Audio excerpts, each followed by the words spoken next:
Alright, hello everybody. Welcome to USFC 188. I was away the last time because I was doing some work on the campsite and enjoying the Canadian wilderness. I cannot promise that I won't go back on a different weekend, and that therefore I won't be hosting the USFC perhaps sometime in August as well. Uh, just because the weekends are the most convenient for me to head out there, and it'll also depend on the weather. We get a lot of smoky weather lately because of the wildfires, and the rain has been awful, as have the mosquitoes. But if we get some more regular summer days in August, perhaps I'll head out in the future. But in which case, Platypi, I'm sure, will be more than willing to host, as will some other people. Was not aware of this banger. If anyone is curious about the music, it's called It's Dark in New Orleans, and that's from Hunt Showdown, the game Hunt Showdown. Awesome sort of Western mix with Gothic type music, which fits the setting because it's basically the Old West, but there are zombies and stuff like that as well. Without further ado, we will get straight into the game. And we have some pretty nice looking fights today by the look of it. We have Nug against Bobo to start us off, then Synth against Pico right after that, which is really exciting. Glad to see Synth coming back in. At this point, she is a very seasoned, I would say veteran at this point of the server. She's been with us for quite a while and is one of the best Isabellas of all time.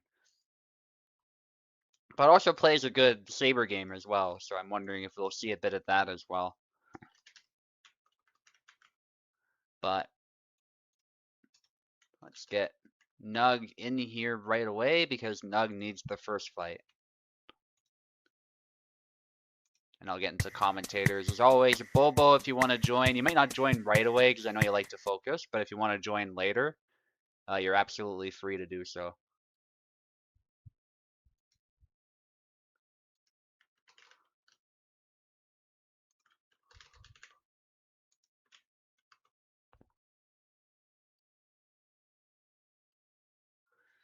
Yes, it's always from the bottom up, the list of the fights you don't, for people who don't know, and that's just because I'm following the UFC convention, because this event is famously based on the UFC.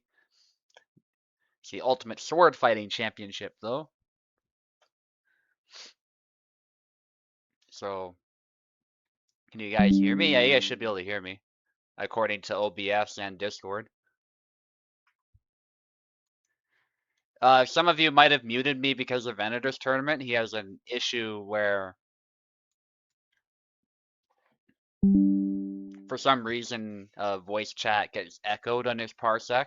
It's annoying for me as well. I often turn off sound or mute myself when I'm fighting so I can hear. But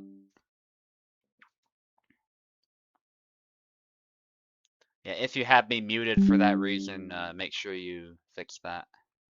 That's probably what it is. Okay, Nug on the left, Bobo on the right. If anybody needs keyboard, let me know. I'm pretty sure Bobo does.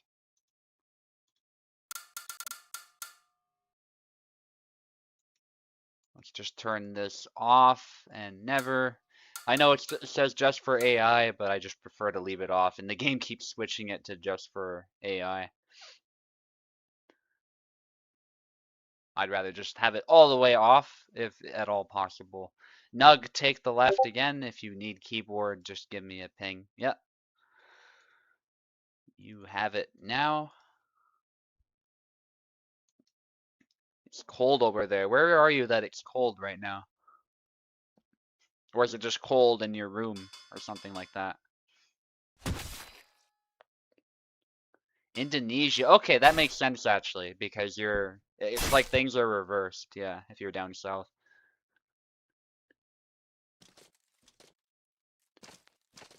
All right, that makes sense.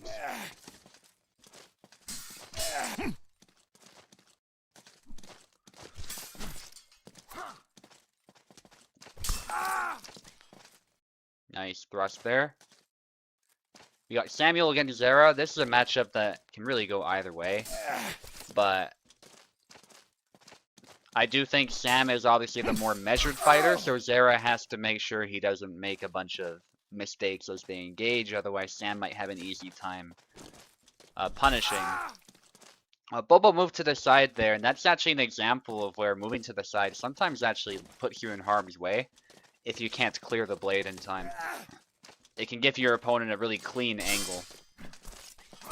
And Nug there, it did look a little strange, but he did get the blade beat. You heard the blade beat sound was played, and you saw the blade get glanced away.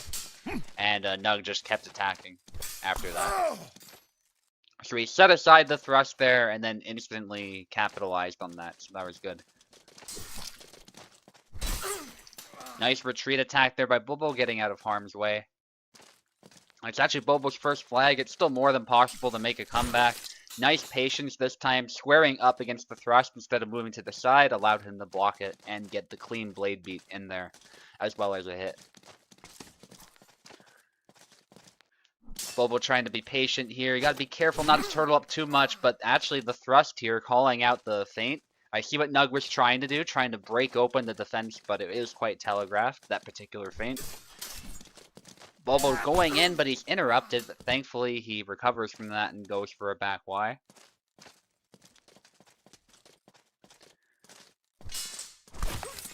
Nice sidestep into a cut to the arm. And actually, it's equal now. Bobo has done a great job adjusting to his opponent. Probably wasn't so warmed up at first, but now more than ready. But there we go, snap cut calling out Bobo as he gave up a lot of space, and then his windup was immediately punished. That's why for a lot of these attacks that have high windup, you don't want to be in measure when you're winding up. You instead want to lead with the blade. So by the time you're actually in danger, your blade is the thing that's leading first, so your opponent has to address that first before trying to go punish you. But this time, Nug is able to convert his initial lead into a victory. Alright, one moment guys, I'm just gonna switch the names. Glad to see no technical issues, they're on the ball.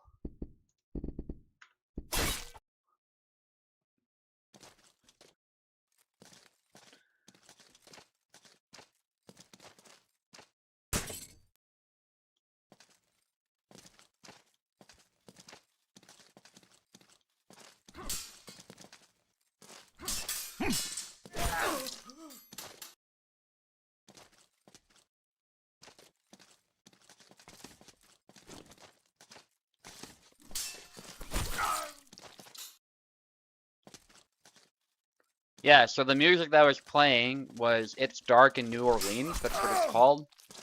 And it's from Hunt Showdown, the game. I was playing the instrumental version. There is also a version with vocals that's also pretty much just as good. I like both of them.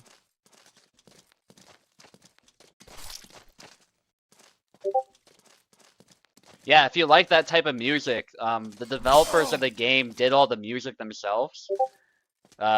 They basically have a bunch of songs that you can go listen to.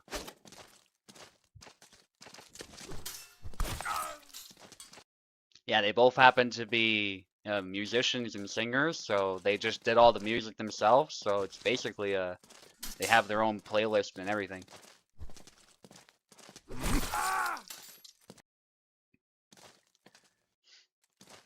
And of course they allow you to play music and videos and stuff, because it's video game music, and in this case they don't care about the copyright stuff, so it's nice. Nice. Yeah, the nice thing is, from a development perspective, they do have a team. It's a much bigger team than, say, something like Hellish Quart, but it does cut down significantly on expenses compared to getting a band to do it for you or a composer to do it for you and paying them. It cuts down significantly on cost to do it that way. So if you have the skills, you might as well do it yourself. And they did a great job.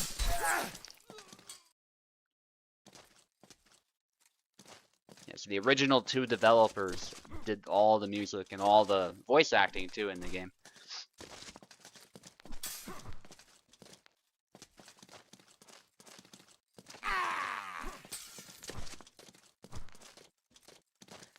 I'm actually on my first coffee right now, Unco. So I get that.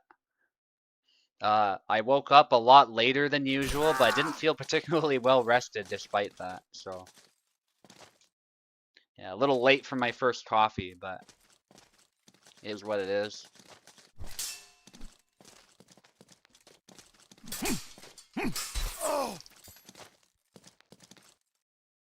Late for me anyway, it was like 7:52 I woke up, something like that. Anyway, sorry, I'm getting distracted by the chats right now.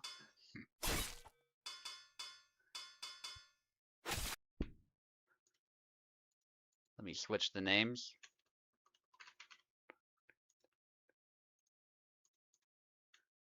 There's people chatting in the Discord as well, which I'm looking at on my phone.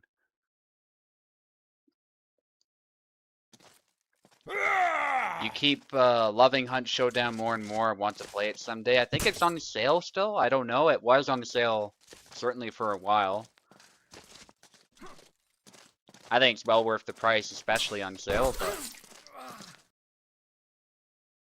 give it a look if you haven't, and see if it's still on sale, and if it's your speed, definitely consider getting it.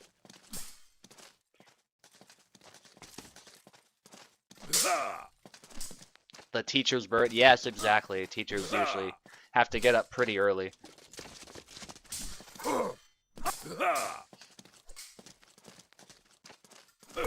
It's funny, the students think they have it hard getting up and having to be in class by, 8 o'clock, sometimes 7:30, but teachers have to be raring to go much sooner.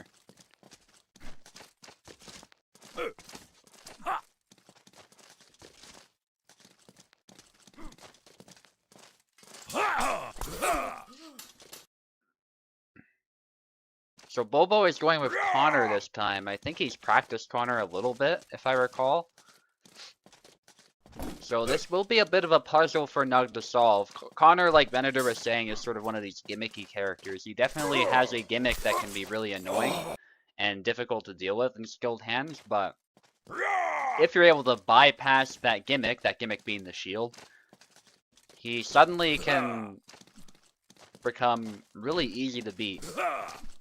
But it's a matter of Nug passing the knowledge check and figuring out what it is Bobo is trying to do. If you do not pass the knowledge check, or the Connor player is just better than you, Connor can be very, very tough. His defense is really strong.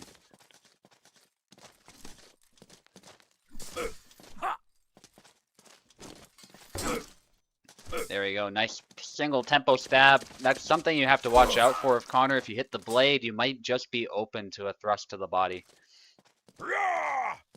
Hit the shield.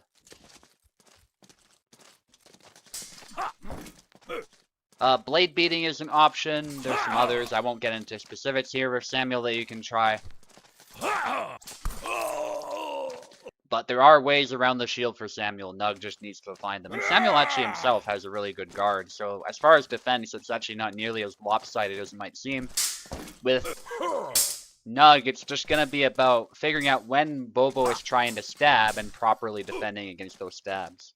Sometimes auto guard will not quite cut it. And there was a blade beat, but he wasn't able to capitalize in time. It might be because he did a lunge, so he had to sort of recover from that.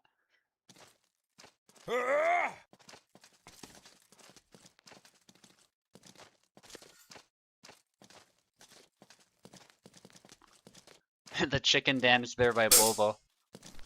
I think that's if you press grab with Connor, because Connor has a shield, he cannot grab. He does weird animation. The AI will spam it sometimes too, because they're trying to grab you. The AI in this game is a little bit rudimentary, it has to be said. So it doesn't understand that it has a shield. If it sees the opportunity to grab you, it will try to grab you.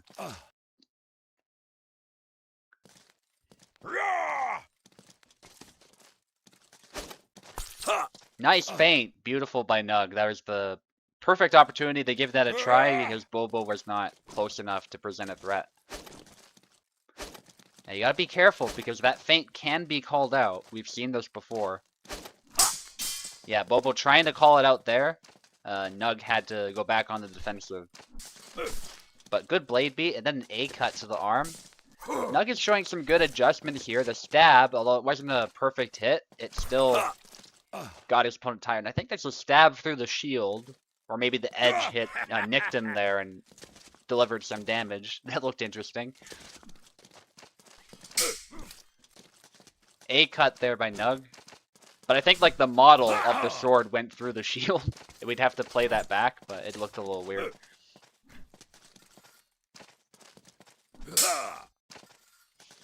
A sword going through a targe is pretty crazy. Some of these targes could actually block musket balls if you held them at the correct angle, believe it or not. They're pretty tough shields. There we go. Nug actually makes great adjustments and manages to win it in the end.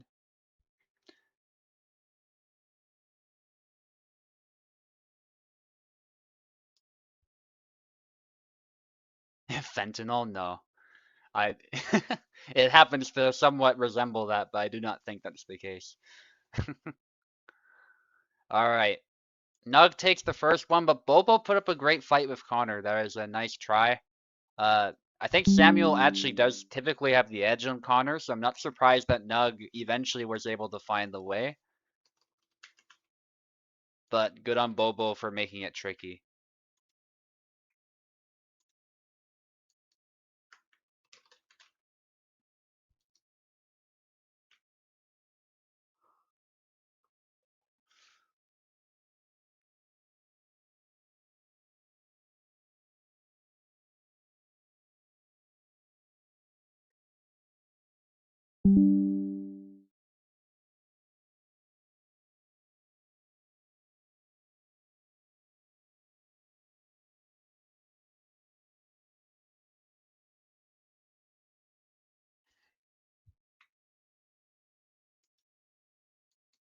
Synth is here. We got Synth against Pico now.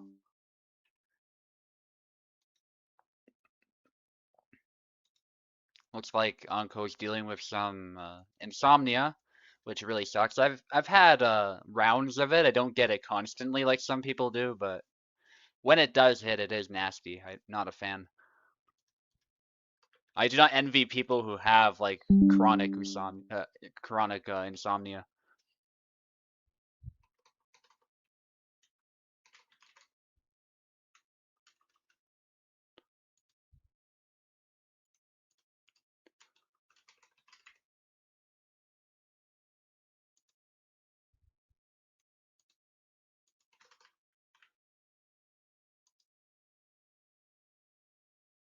There we are. Pico, join again. I saw your name, but for some reason it disappeared. And Synth, I assume you need a keyboard. I know Pico does.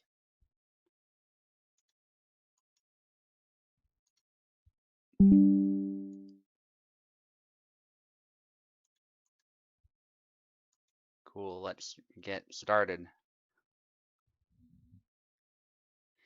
Yeah, so obviously, if a bunch of English troops are firing muskets at you, you don't want to sit there with the shield and block it constantly.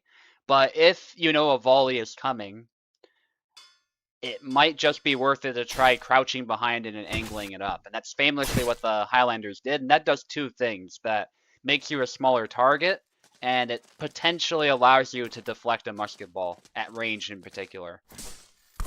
And then from there, you charge in and close in on the English troops as quickly as you can. And especially against the plug bayonet, where the English would essentially place the bayonet inside the barrel and thereby prevent the musket from firing again to fight in melee. That particular tactic was very effective. But once the English developed the socketed bayonet, they were then able to... Alright, somebody's trying to take a screenshot or something. I don't know what they... Alright, sorry about that. Somebody alt-tabbed or tried to screenshot. I don't know what that was. Anyway, you guys can continue. You probably can't see it on the stream because of the game capture.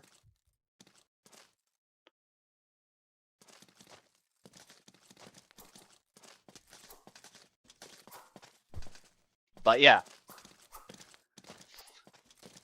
So once the socketed bayonet was introduced, the English were then able to keep the bayonet fixed and continue firing, and that proved to be what enabled English line infantry to overcome the Highland charge tactics. Because you could have men in front fighting with bayonets while people in the rear are still shooting and prepared to use their bayonets as needed. So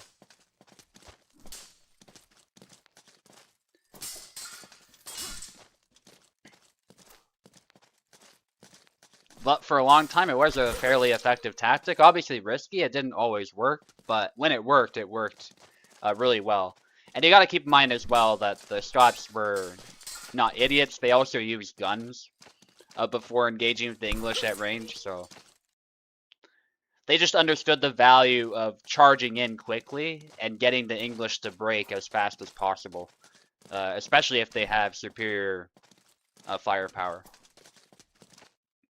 And the English actually adopted a bit of those tactics in their military doctrine as well. They became known for bayonet charges, so it might not be quite the same as the Highland charge, but they obviously adopted Highland units, and they realized the value of a bunch of men screaming, charging forward, almost suicidally with bayonets, and what that can do to an enemy, especially an untrained enemy who's not prepared and doesn't want to fight in melee with determined professional troops. And so most bayonet charges would result in the other side retreating if they hadn't managed to shoot down the people charging them in time. Yes, I actually have that game. It's a great one. For those who aren't aware, Master Command's like a more realistic Empire Total War, if you will. But it also has roguelike elements. It's a lot of fun.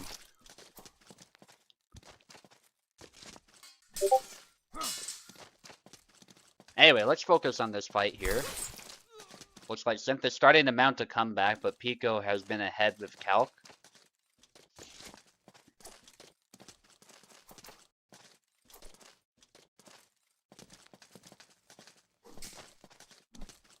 Synth is dealing with some lag, but that's actually to be expected as she is from Asia. To be fighting this well despite that is really impressive. Pico is having to pull out all of his tricks here to finally close the win. But it's not over just yet. Sam is also one of Sim's best characters, so I'm not surprised to see Samuel used. Maybe we'll see an Isabella at some point.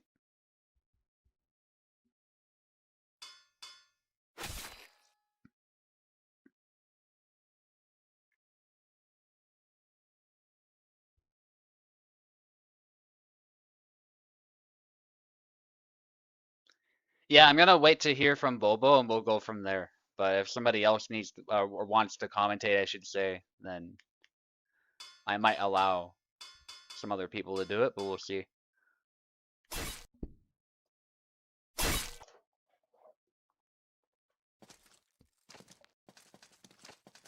Yendrik, it looks like, this time. From Pico. Pico is known for switching characters, so no surprise he goes with somebody who's a little bit memey. Yendrik is a glass cannon in the sense that he doesn't have an auto guard because his weapon is not particularly defensive unless you use it a specific way, but even then, compared to a sword, your hands are very exposed, so this game simulates that by more or less not giving him an auto guard, so you have to play with distance and play with his long guard and the top of his axe to try and block the opponent's weapon, especially with active attacks, but you can't do it in the game quite like you can do it in real life, so a lot of the time what you end up doing with Yendrik is just playing the distance game and hoping that you land a decisive hit.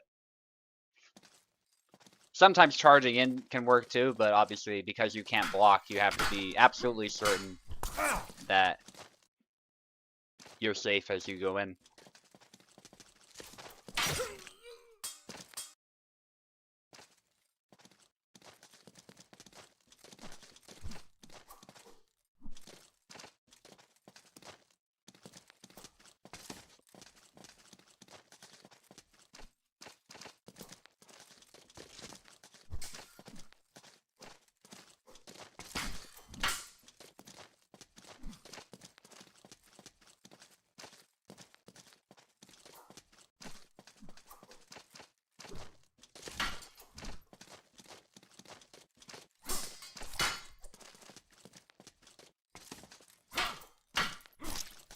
Ooh, Blade beat Yendrick a little bit there. Now he's tired. This is a tough one for Yendrick. Samuel being a Saber. I'd say Sabers in general have the edge on Yendrick. Which is funny because in real life, if you've seen my videos of Russ Mitchell, he actually says the Focus, especially provided the Focus user actually plays the distance game properly, has the edge over the Saber.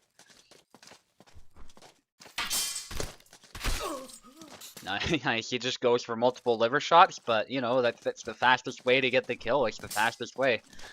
Sometimes you can chain into elbow strikes too. We actually haven't seen a lot of that lately, but if you get really close, that's what happens.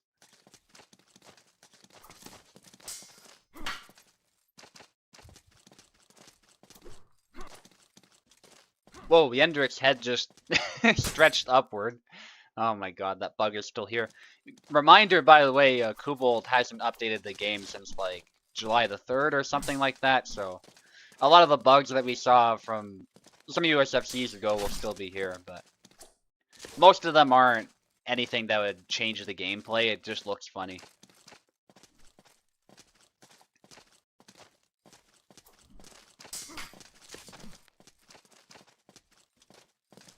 Now, Pico is certainly making this a fight. He's a really tricky player with any character he plays, but Yendrick is no exception. Especially with the fact that Yendrick can blast through your guard. It's definitely really tough to deal with. He loves canceling his attacks as well, so his timing is very unclear. Synth is starting to exhaust herself, trying to punish him for that, and that's really what Pico wants. But at the same time, Synth probably feels as though if she turtles too much, she will not be able to make anything happen. You don't want to turtle against somebody who has effectively a harder hitting, more powerful weapon. Plus the axe head reaches past the sword a lot of the time and hits you,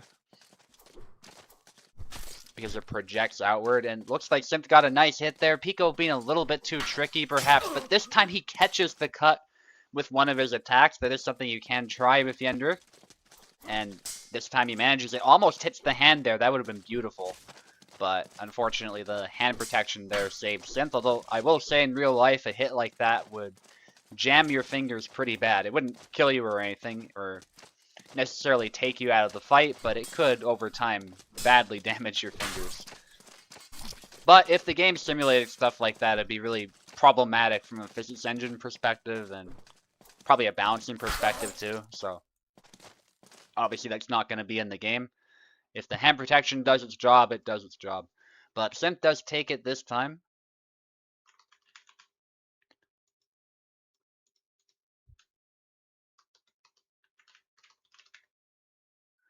Yeah, that's Pico at his best with the cancel game, but I think the matchup was a little bit too difficult.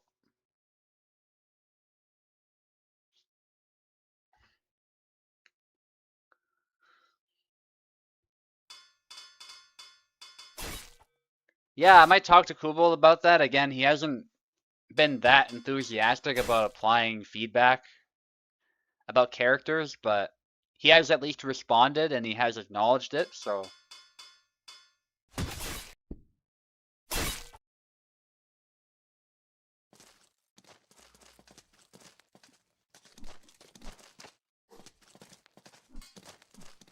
well, I don't think I changed names. You guys can obviously fight this round, but then I'll quickly change them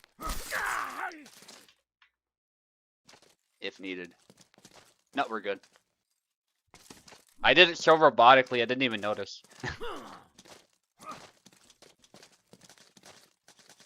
Amazing how I do that. Like, I literally had no idea I did it.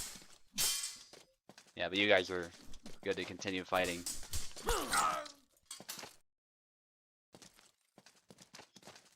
So we're currently at 1-1.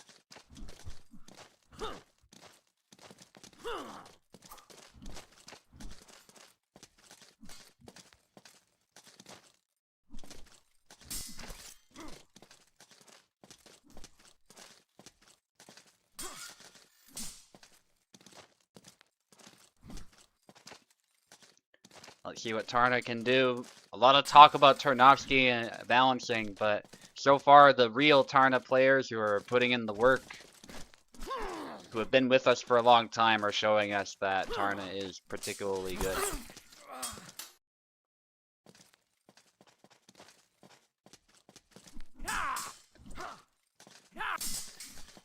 Excellent by Pico, showing us how tricky Tarna can be. Well, Pico is spamming the guard switches a lot, which can be hilarious if Yendrik and not Yendrik, Tarnowski, and can really flummox the opponent, but it does leave you open. At the same time, though, you're always primed to cut, so that's why Synth is not taking the bait right away. Doesn't want to eat a cut to the head. Which Pico can throw any time. In fact, he can chain that cut into 3 cuts if he wants to, so it's pretty much death for Samuel if he makes a mistake. Especially if that hard-hitting Dussac, it's one of the hardest hitting weapons in the game, if not the hardest hitting. Only rivaled by Denise's Saber. And to an extent Zera as well, but I do think Tarna actually does a bit more than Zera. Because that Dussac is particularly heavy and cut-centric. But not to the point of being overweight, which is nice. It's basically just built like a cutlass. A lot of cutlasses were actually heavier than sabers. If not the same weight.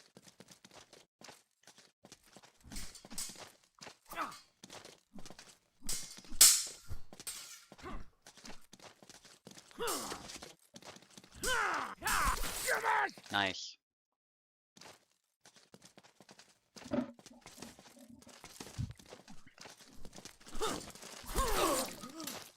Nice.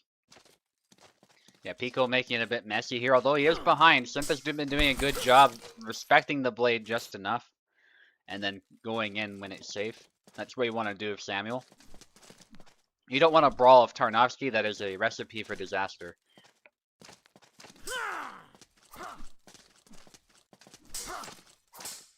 And I can say from personal experience, a good Tarna player, even for meta characters, is very, very difficult to overcome.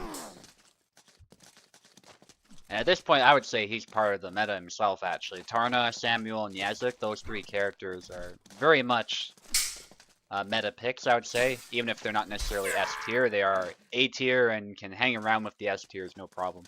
Barabash as well is in that sort of high A tier crew.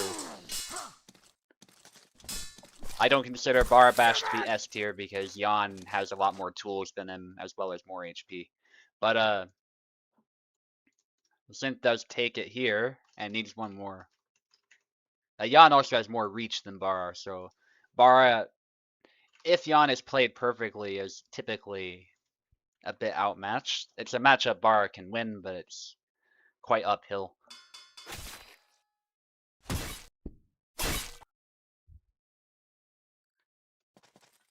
And it can be the same with the other S tiers as well, so Bara's not quite there, although he is strong. He's definitely top of A tier.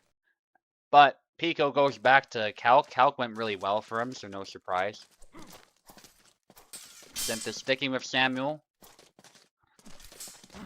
Nice snap cut there. That was a little bit of a lunge into a snap cut, which is something that Samuel has, but a lot of other characters don't. Or if they do have it, it's a lot more telegraphed. Samuel does it really quickly. A cut there, underused actually. It's a really nice cut. There's the chop by Pico. And Synth was moving back. I don't know if she was trying something, but we've discussed this before on Friday. There's this notion that moving back always makes you safer in this game, but there's a lot of cases where that's actually not true, especially against stabs.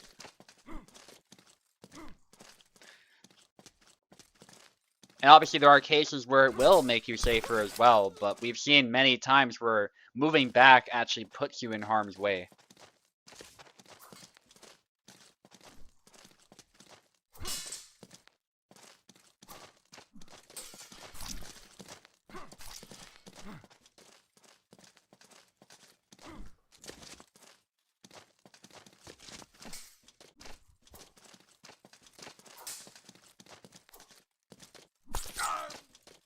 Nice.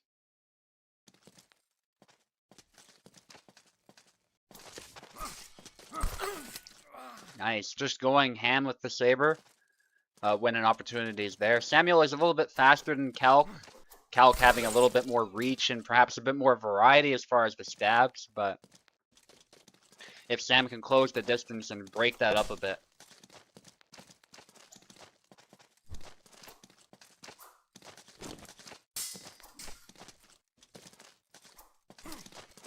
Nice stab.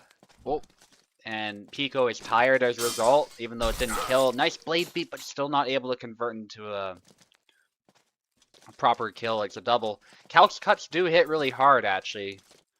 Harder than Samuel's for sure, so you gotta be careful trying to trade with them.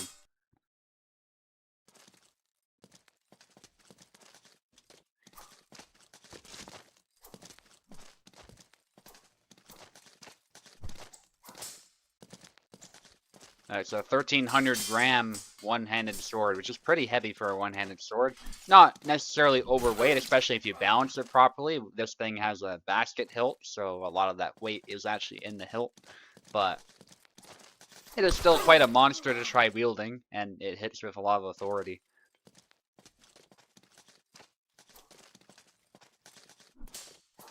But by no means is it overweight necessarily. For somebody like Calc, though, wielding it for extended periods of time might be a little bit exhausting. Nice. Pico did a stab and then went for a cut right after to the face. Brutal finisher. Cutting the thrust, but the thrust is displaced by the cut. Nice attempt there at the sidestep by Pico, but not able to get the hand. Again, trying to go for the hand. That's a wild cut that Calc has from long guard left foot forward. And it actually can be quite effective, but Pico is not finding the angle that he's looking for. But I see the vision. If he lands it and sets it up, it could be devastating. Pico with a lot of cuts here, trying to keep synth at bay. You can see he has more wind up on the cuts, Calc that is, but he does cover more range with them. And he can switch up his timing in some really surprising ways.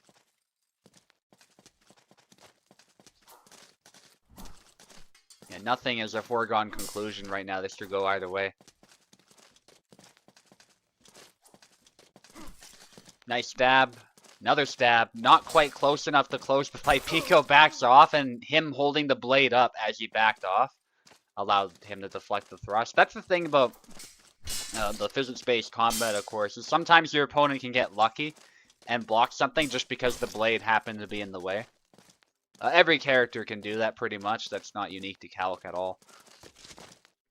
And it's both an advantage and a disadvantage of the game. It's an advantage in the sense that we like to see the blades interacting organically in all these different unique ways. But perhaps if you're the one on the offensive and you have a clear hit lined up and your opponent just happens to block it by chance, it might be a little bit frustrating sometimes. But that's the game we play. That's what we expect. Nice parry, and then to the leg cut, and Synth finishes it. That was beautiful. And I was alt-tabbed out of the game. But that's okay. We'll get back in. Pico always does that, so I always suspect it by now.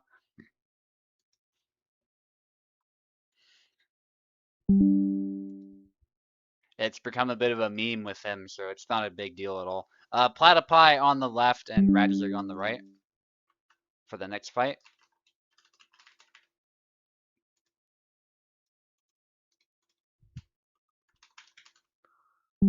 Or Anko on Discord.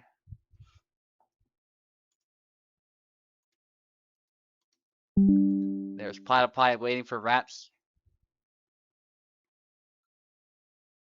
And after that, we have Landsknecht against Apostle. Next against Chengdu. I hope I'm pronouncing that correctly. Looks like a Chinese name. And then Info against Oak. And then I'm going to be fighting against Dauntless for the... Dauntless will be fighting me for the champion title.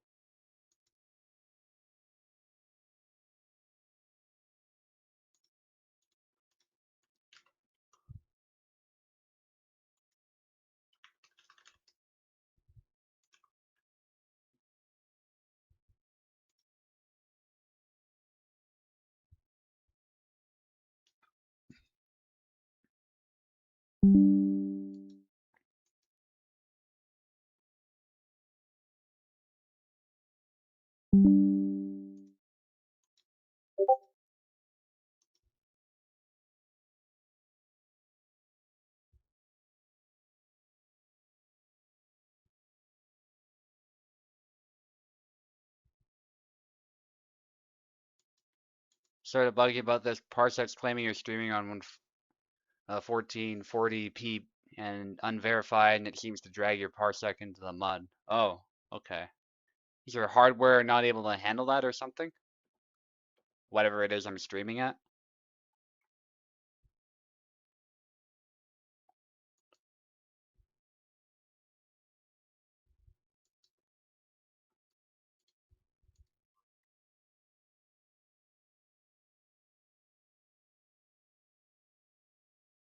I see, okay.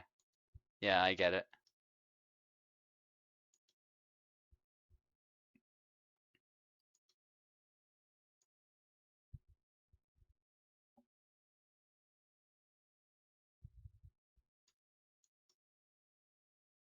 So I have used client resolution on right now, which is it automatically adjusts the host resolution only when the computer owner connects.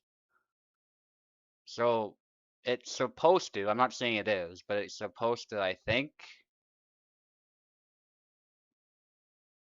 adjust automatically. You might have to go in and play with some stuff as well. I don't know. Maybe look at those settings on your end, see if you can fix any of that. There might be some guides.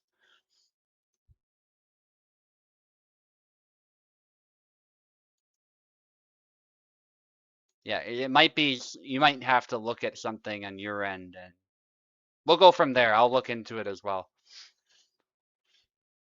I don't know who needs to do what, but we'll figure it out. All right, platypi, it might be something I have to do as well. Platypi on the left, rats on the right. Thanks for bringing that to my attention, though, if anyone else has issues with the resolution. As my hardware is pretty robust, but that does mean if your hardware can't handle that, then perhaps it could lead to some issues.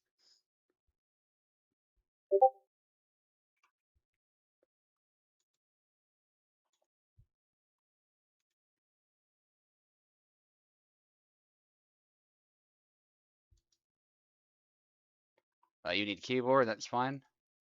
There you are. Click the screen and go ahead.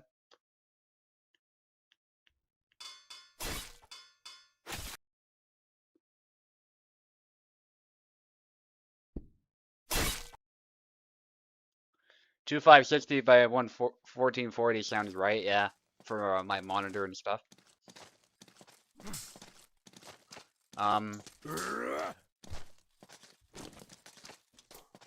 Yeah, I've never seen that before, but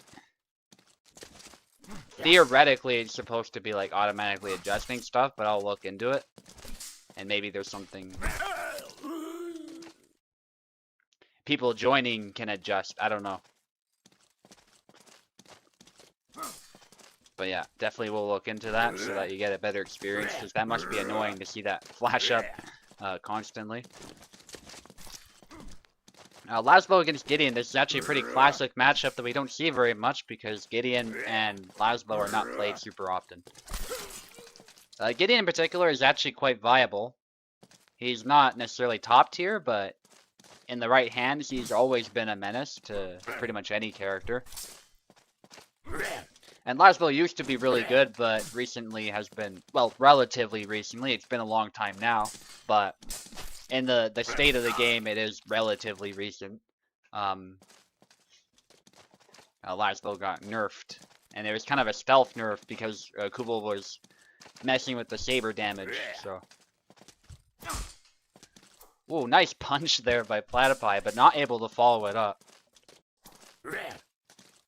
Love seeing that, just throwing a punch in the middle of a sword fight. If you guys have seen the duel from Black Sails with cutlasses, it reminds me of that. Because the choreography in that fight was amazing. There was a lot of punching and kicking, but there's at times that made sense in the fight. Like, you deal with the opponent's blade first, then you throw a punch. Maybe there's better stuff you could have done from there if you have the opportunity to land a punch. But in the chaos of a fight, especially if you're not like a fencing master, it makes sense that people would do that. There are people who fight like that in real life, so it was very organic, and fights are not always ideal. Like, people do stuff that's suboptimal just because it comes to mind in the moment, and it gets messy. So It really simulated that beautifully. And so the two combatants came across as people who are trained, but they're not necessarily fencing masters. But nevertheless, if they were to experience, you know, throwing hands and cutting people with their swords, which goes a long way.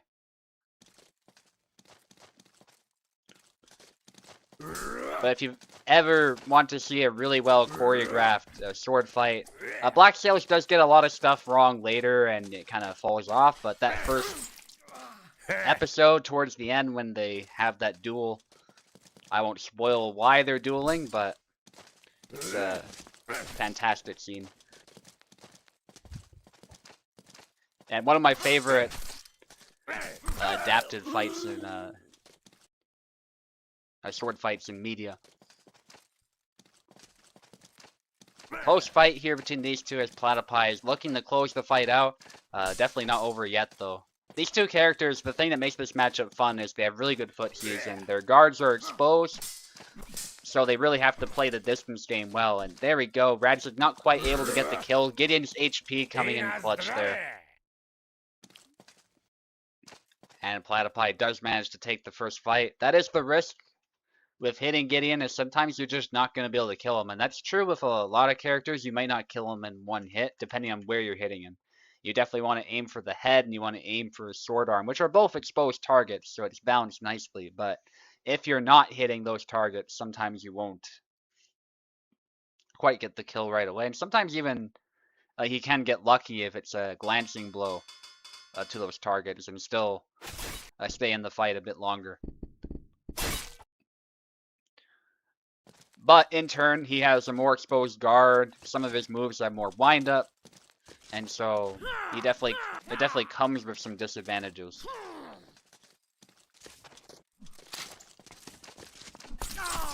Nice A cut.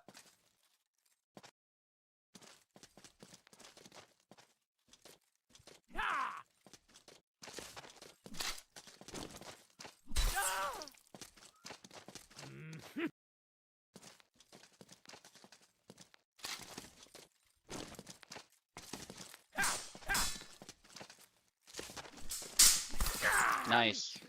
Parrying the thrust there. A Jakob pick there by Radzig, which I'm not sure if this will work against even Tarna, to be honest. Tarna's one of the stronger characters in this game, and he really packs a punch. The thing with Jakob that I do like, I will say, is that he plays the zoning game with the saber really well. Or at least decently well. There are characters who do better, like Jan, but that is like the one thing he does well. The problem is he doesn't have a lot of moves, so essentially an opponent who understands what you're trying to do and adapts to it right away will probably walk all over you. Jakob's moveset is limited in the small sword, honestly. I know some people said it's better than the saber. Maybe it has more depth, but I do not think it's particularly good. I think it's pretty easy to overcome compared to the saber, so maybe that's personal preference, but it's just having fought the small sword from info, it just felt like the small sword was an inferior weapon in this game. And to be fair, in real life, I actually think that's the case as well. I mean, a saber can stab as well. Some sabers are even relatively straight with a slight curve. You can stab with them pretty well, and you can cut with them really well. You just have more options, more weight, and you're not necessarily lacking in speed on the cut. So sabers aren't slow weapons, and you have the potential to just crash through the guard. But with that being said, the small sword is, the whole point of it is because it's light, it's very nimble. And the game doesn't simulate that very well, so you end up with essentially what in the game is a shorter rapier that has less reach. And even less ability to guard, cannot hit very well, it's very inaccurate for some reason. But its advantages are supposed to be that it's really precise and it's very fast, so it's really hard to deliberately blade beat. So he really needs a way to disengage from blade beats really easily, and to get around the guard really easily. Because that's supposed to be what makes the small sword at least decent, is that it's supposed to be really nimble, and when you do land a stab, they are pretty devastating. A small sword can run somebody through really easily. because it's such a rigid triangular blade.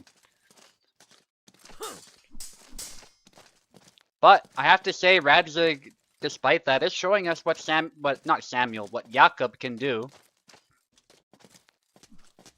in capable hands. Again, I think Tarna still has the edge, but Radzig's doing a great job playing the patient zoning game. And it's actually making it tough for Platypi to close this fight out. And a bit of a push there. Nice follow-up as Platypi did try to land a hit, but was not quick enough thanks to the push. And he wanted to finish it quickly there, but he pays for it 2 times there. Now he's tired. Platypi still gets the hit to the head, though, as Radzig was also overzealous in trying to finish the fight. And unfortunately, in a brawl like that where you're just trading cuts, Tarna is much more likely to win out than Jakob is. But it's not Jakob's game plan, and we saw that play out here. But still a good effort by Radzig there, making it really tough for Platypi to just finish the fight.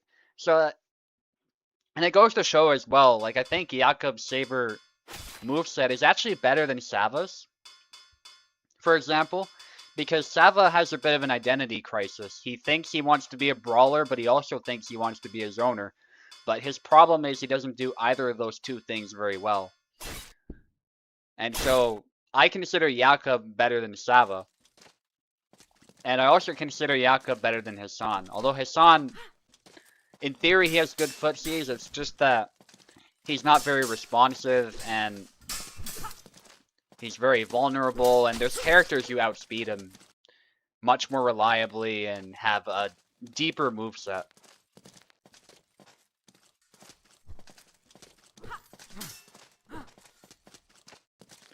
I'm happy to be proven wrong about Hassan. Russ Mitchell was still saying we were, in that video that we were sleeping on him. I have delivered the news, though, that unfortunately he was wrong, in the sense that Hassan still isn't that great, but he was correct that trying to play the distancing game with his footwork is the proper way to play him. You don't want to focus on the attack linking. That's a bit too... That's sort of missing the point with Hassan. And so Rush was 100% right about how his style is supposed to work, but unfortunately he needs more to be considered a good character. Still cool that his insights were actually helpful with people who are experimenting with Hassan, but unfortunately still very difficult to make him work. Back to the fight here. Platypi looking to close this fight out here. Looks like Radzig is going with Isabella. And Platypi trying it with Jan here. Jan's actually a great pick into Isabella. Both of these characters are S tier, so they can throw hands with anybody and do just fine. I do consider them weaker than Denise, but they both still have tools that can allow them to overcome that matchup. Good variety of tools. Isabella being more of a counter striker, and Jan is very much a jack of all trades. He does a lot of things really well. One of the best sabers, without a doubt. And Isabella does a great job of controlling the center as well. There's probably no character that does a better job than her. Denise is, again, I keep saying this, is possibly the exception to that because he has some excellent single tempo cuts, but beyond that, Isabella, bar none, does a great job of just placing her blade in the center, especially when you're making a mistake, and punishing you right away.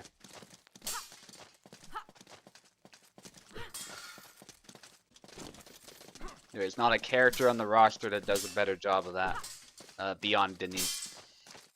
And we're seeing that play out here. Platypi with these wide cuts is trying to get in, which is what you often want to do with Jan, but essentially Radzig is not allowing that to happen.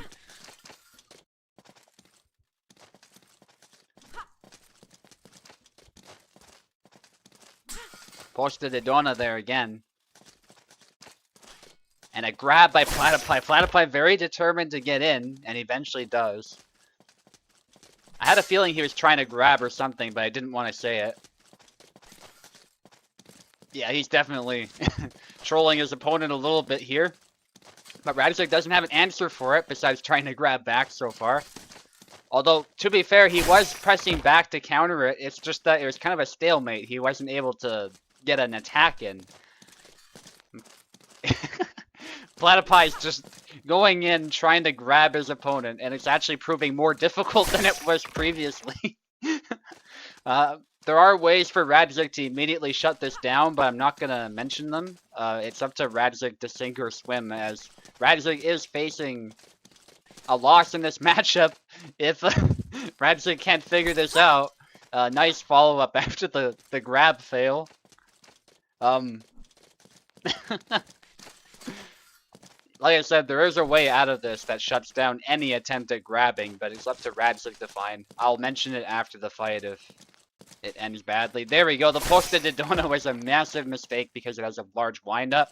Essentially, if you just retreat cut here, a grab is never going to land. You'll probably punish the grab attempt by stepping back. That's probably the simplest way to counter this. Any sort of fast cut, like a snap cut as well, typically will beat you onto the punch.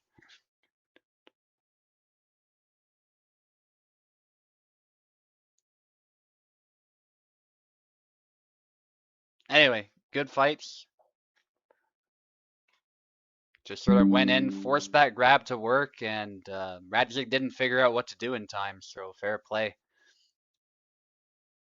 It is a fight with swords, as I say, not a sword fight. So what that means is all parts of your body can be used as weapons as well, not just the sword. And so it is fair game.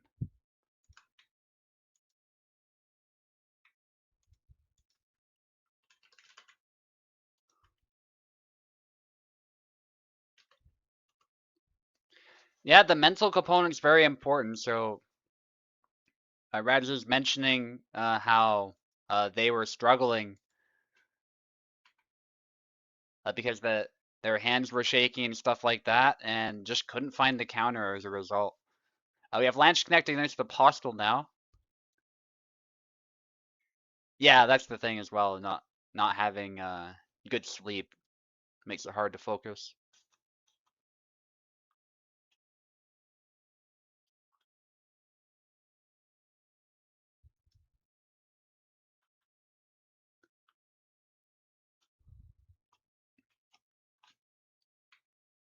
Yeah, left foot forward posted Dodona does crash through the guard. That might be an option as well. The caution with that, of course, is that it has a large windup. So typically just a retreat cut is the safest option, and it will instantly punish a grab. And there's some others like the snap cut too. But if you want to just blast through the guard, yeah, posted Dodona will do that.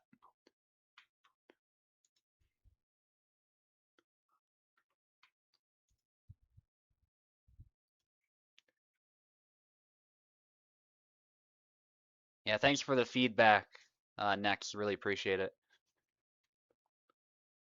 Saying that he's enjoying the commentary.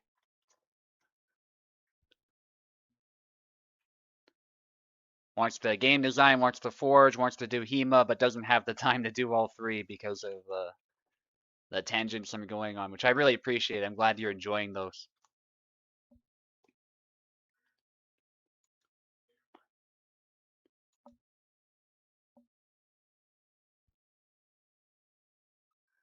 Okay, Lanch Connect is here. We're waiting for Apostle. If Apostle doesn't show up, we'll just move on to the next fight for now. And we'll get Lanch Connect to fight regardless, but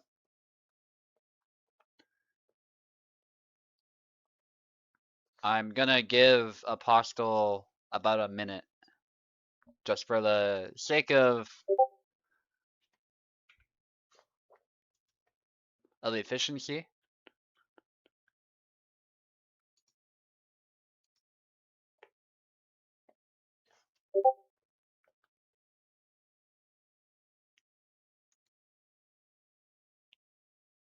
Can name you Squirrel. Okay.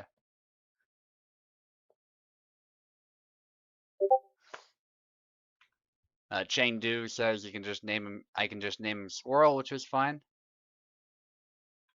I see Nex and Chengdu are here, so I think we'll.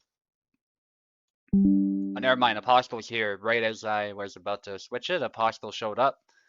So we will do that fight. Landsknecht on the left and Apostle on the right.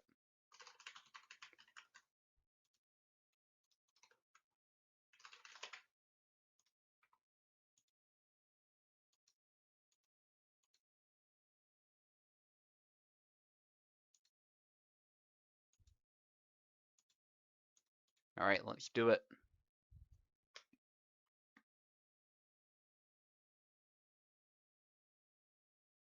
Chengdu J10C is just your favorite fighter plane. I see. Okay. Yeah, that sounds familiar now. I'm not big into modern jets, but that name for a fighter is familiar. I'm roughly familiar with them, but it's not something I've studied in depth.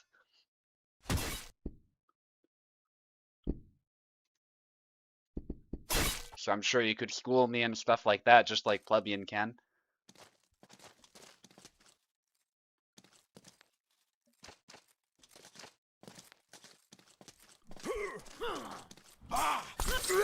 And there's a double to start off. Barabash for Apostle. Apostle being one of the better Barabash players in the server. And nice, Landsknecht able to secure the first flag. Nice retreat cut. Good late morning. It's actually noon for us right now over in Alberta. But yeah, it would be late morning over on the west coast.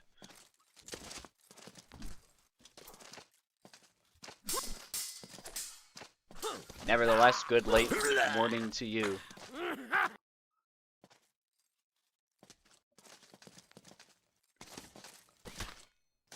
Ooh, punch there and a double. This fight's becoming a bit of a brawl, which does favor Tarnowski. Apostle does have to be a little bit careful playing that type of game. It can work, but Landsknecht is amazing with Tarna, so he probably will punish this type of gameplay. That's why I call this matchup Warrior versus Rogue, because Barabash is all about the speed. He wants to get out of the way, otherwise these hand snipes, these cuts coming around the guard, and just the pressure that Tarna can exert can be really devastating for Bara.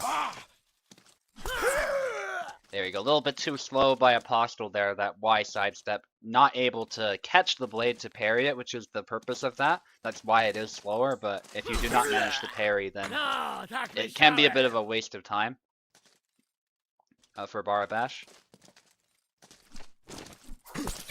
Nice sidestep. And yeah, the game's saying unstable FPS detected. Sometimes it does that on Venators too. It does that in pretty much everybody's host in my experience once in a while.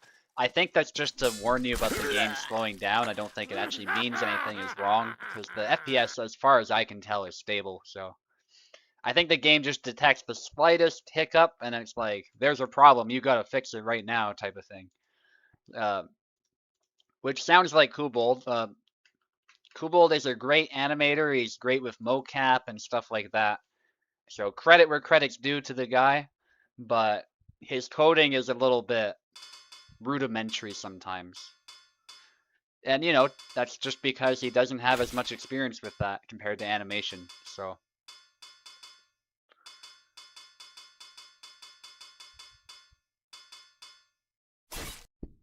Yazuk now. Interesting.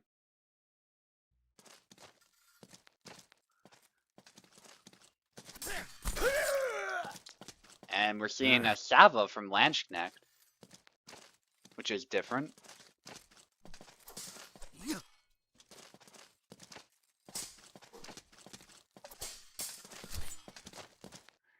We don't see a lot of Sava. He's typically considered rather suboptimal character.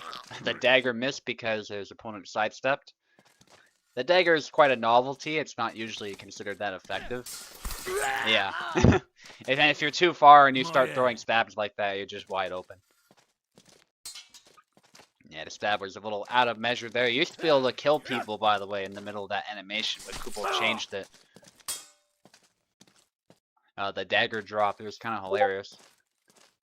But not good for competitive play, so I'm glad Kubel fixed that. There was actually a piece of feedback that Kubel listened to.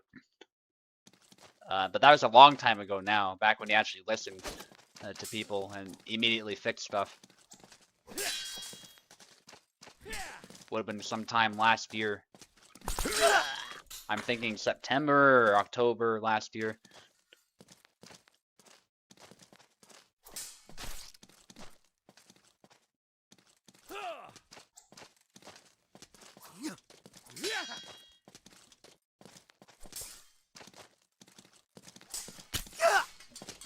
Nice.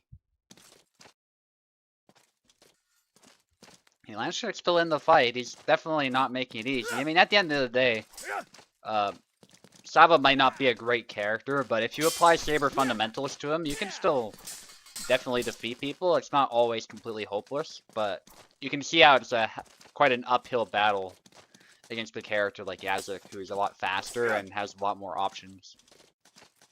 Now, Sava also doesn't have that many moves in the grand scheme of things, but he does have a little bit of reach going for him. Snap cut attempt, that thrust forces its way through, and that stab forcing a double.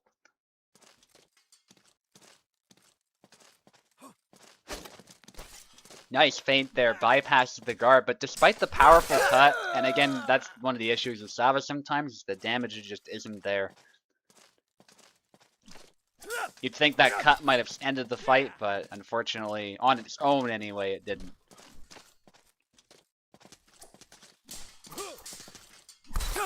And there's another double. Possibly able to lean in on those fast cuts to apply pressure.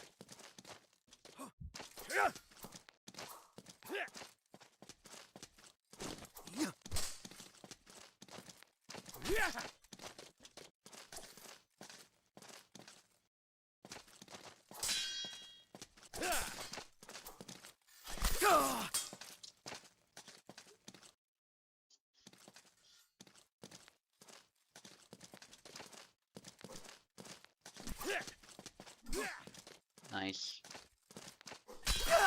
Big slash there, bypassing the guard as his opponent sidestep.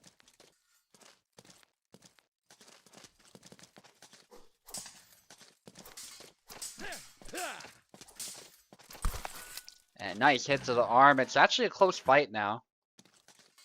But Apostle, I think, is still a little bit ahead.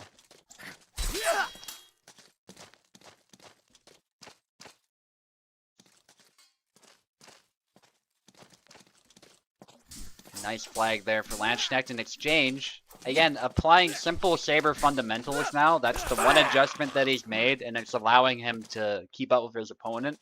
But you can see how Yazuk just has a lot more tools. So it's a matter of if Apostle makes an error or not a lot of the time. Apostle getting a little bit tired there. Gotta watch that. It does lower your auto guard's ability to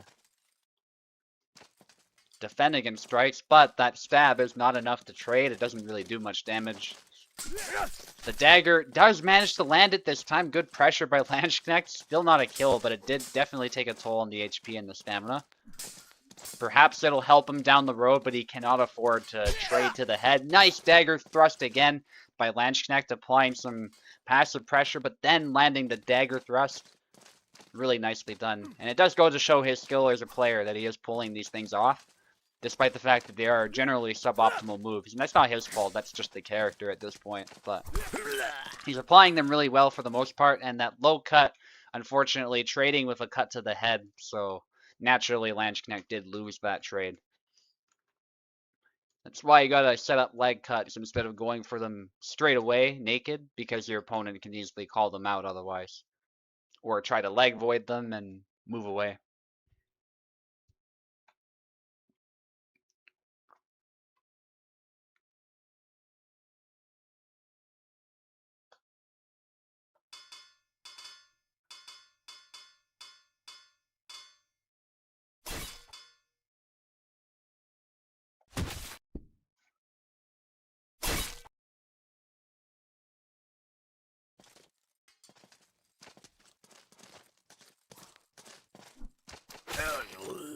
Nice chop there. Landsknecht going with Yendrick now, which is interesting.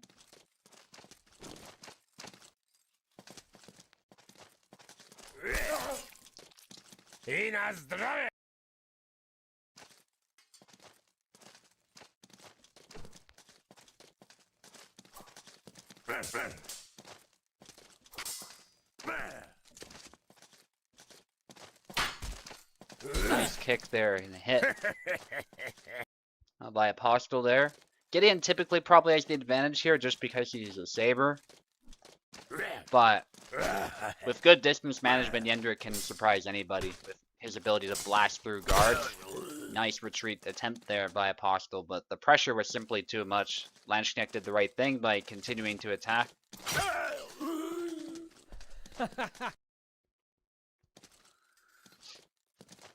Another hit there. Lanchnek going in with the jump, but he was too close, so he hit with the haft instead of the axe head. And yeah, getting that close to Gideon often won't end very well. For a lot of characters, not even just Yendrick. Perfect by Apostle, instantly. Love those voice lines by Gideon too. Those are relatively new in the grand scheme of the game.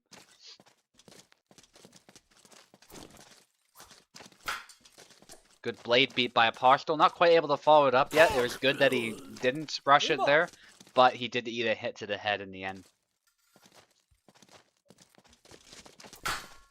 Nice beat there. Cut.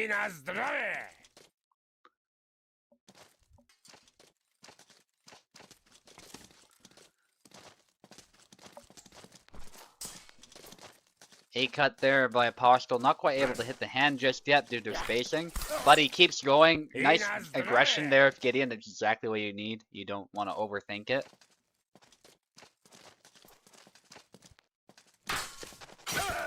Nice, taking the hand straight off.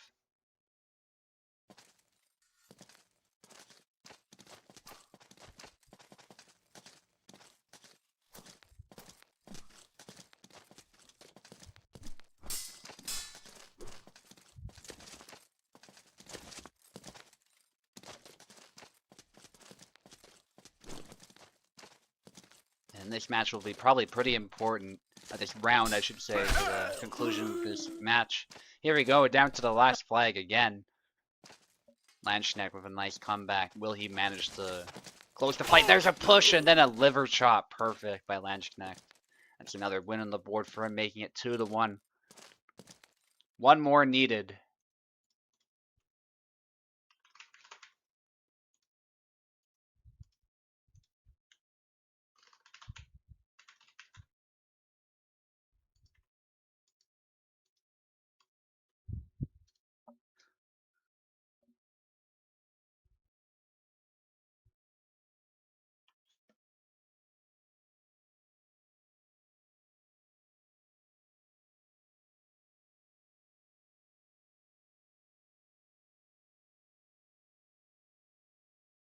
Okay, let's see it. Postel on the left, Lanchnek take the right.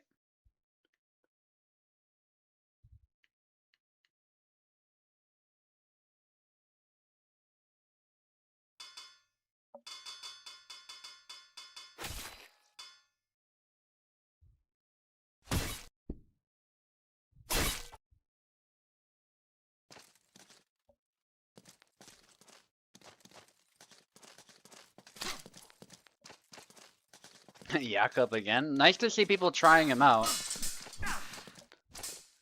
You know, I'm more than happy to be proven wrong about his current state in the game. I know I was one of the people who was open-minded about him being good because I saw what he does seek to do, and that's zoning with the saber. But the more I practice with him, the more I see the small sword, how bad it is. Like, what's the point of using the small sword? It's just funny to say because it's all about stabbing. It's a point weapon, but I dare say there's almost no point. The saber seems to be really where he shines. But even there, he plays a zoning game but doesn't have a lot going for him the more that I play him. I would love to see more though. I do think there's potential. It's not that he won't be good ever, it's just he needs some love, he needs some more moves.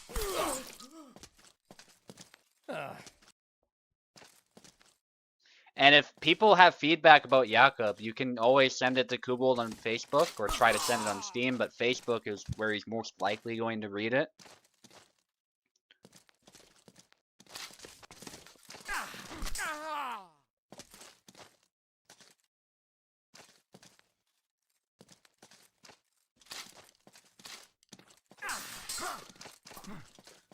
Will he do anything with the feedback? That's the question. We'll see, but the more people that send him feedback, the better. And yeah, no surprise, Jan is dominating the small sword with his variety of attacks. There it is, Apostle just walking all over that small sword. Landsknecht didn't necessarily do anything wrong with some of those, it's just a really tough matchup. And actually the reach, you'd think a point weapon would have the reach advantage, but that's a pretty big saber, and Jan does a lot of these stabs, so I actually don't think with a lot of these moves that Landsknecht has the reach advantage that he might expect with the small sword. And in fact, a lot of the time, Jan does better at range than Jakob. Certainly with the small sword, and even with the sabers actually, I would say that as well.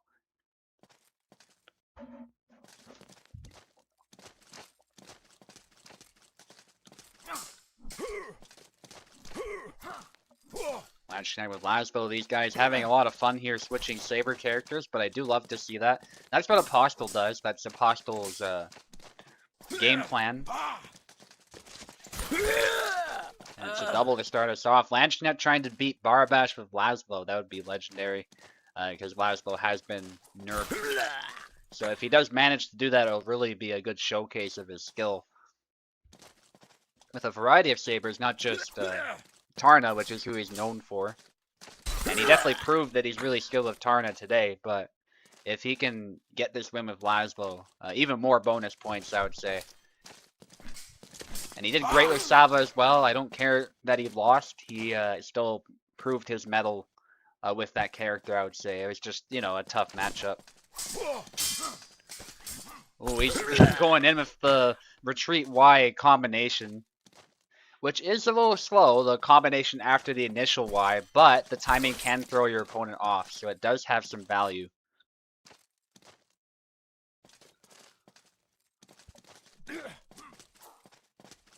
Going low there, both of them actually. Some lunges. Sidestep. Landsknecht looking for an opportunity to get in. The X cut there, and actually does manage to secure the head hit, so he does win that trade.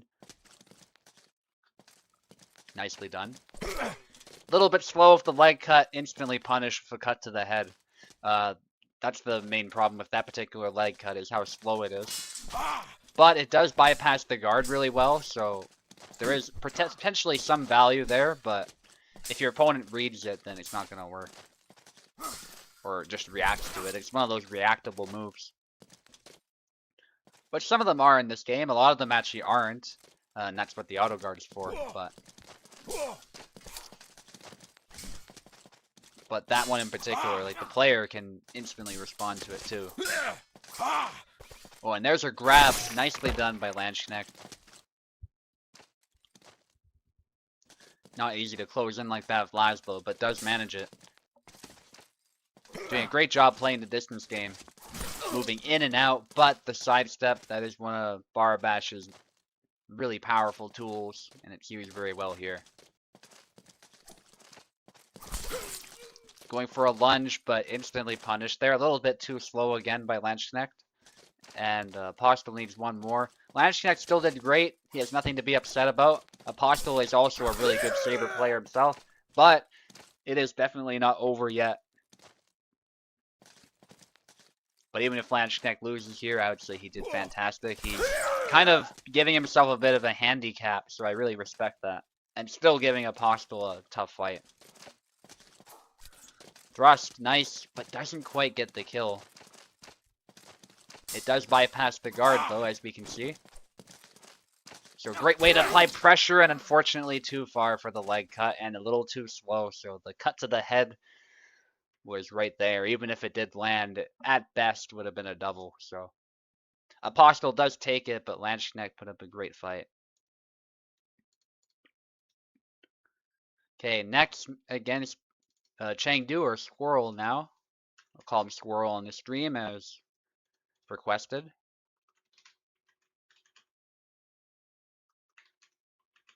If I can spell squirrel. Apparently I can't. There we go.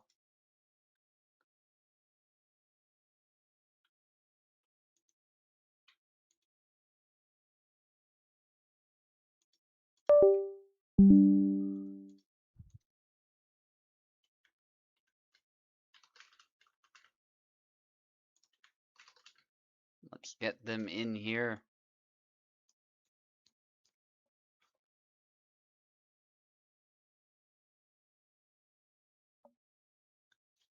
Yeah, that sounds like some pretty serious sleep deprivation. Definitely find some time to sleep there,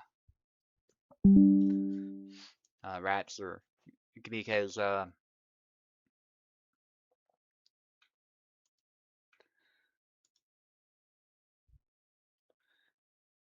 mean, I know it's not always that easy if you have insomnia. Like, just go sleep. Like, that's probably not uh, perhaps terribly helpful. But if you can find some means to get help or something with that, if it's serious, definitely do so. It's not worth so many sleepless nights. It'll turn you into a shell of your former self as you're experiencing right now.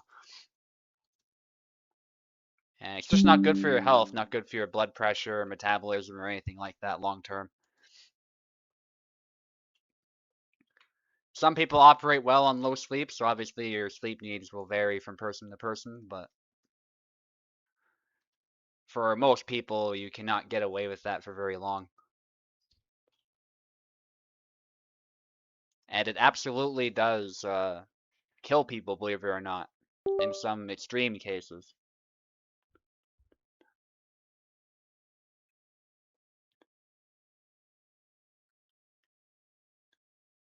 And I do not envy those people who end up with a insomnia that's that bad. Yeah, take the right side, a squirrel.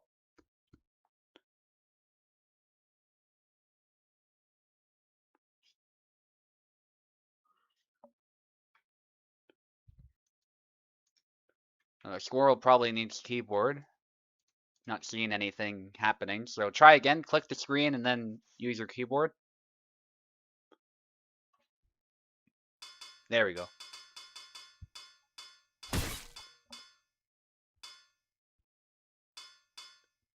We have Isabella against Samuel, possibly. Looks like Squirrel is not sure yet. There we go. Goes with Squirrel and goes with Samuel in the end. Yeah, there's totally a Squirrel character in this game.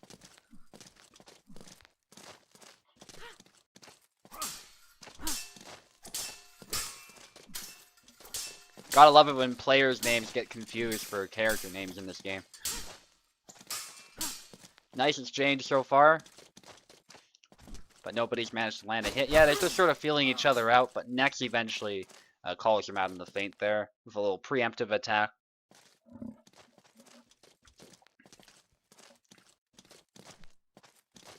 Wasn't so much a reaction, he was sort of testing the waters and his opponent happened to be feinting, but still, that's a good way to apply pressure and keep the fight going. But Squirrel does get a flag right back.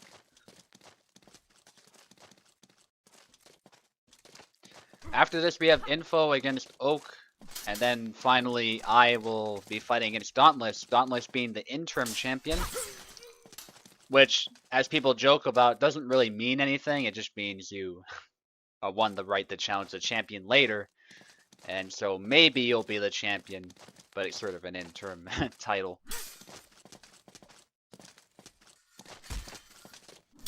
And like I said, I might end up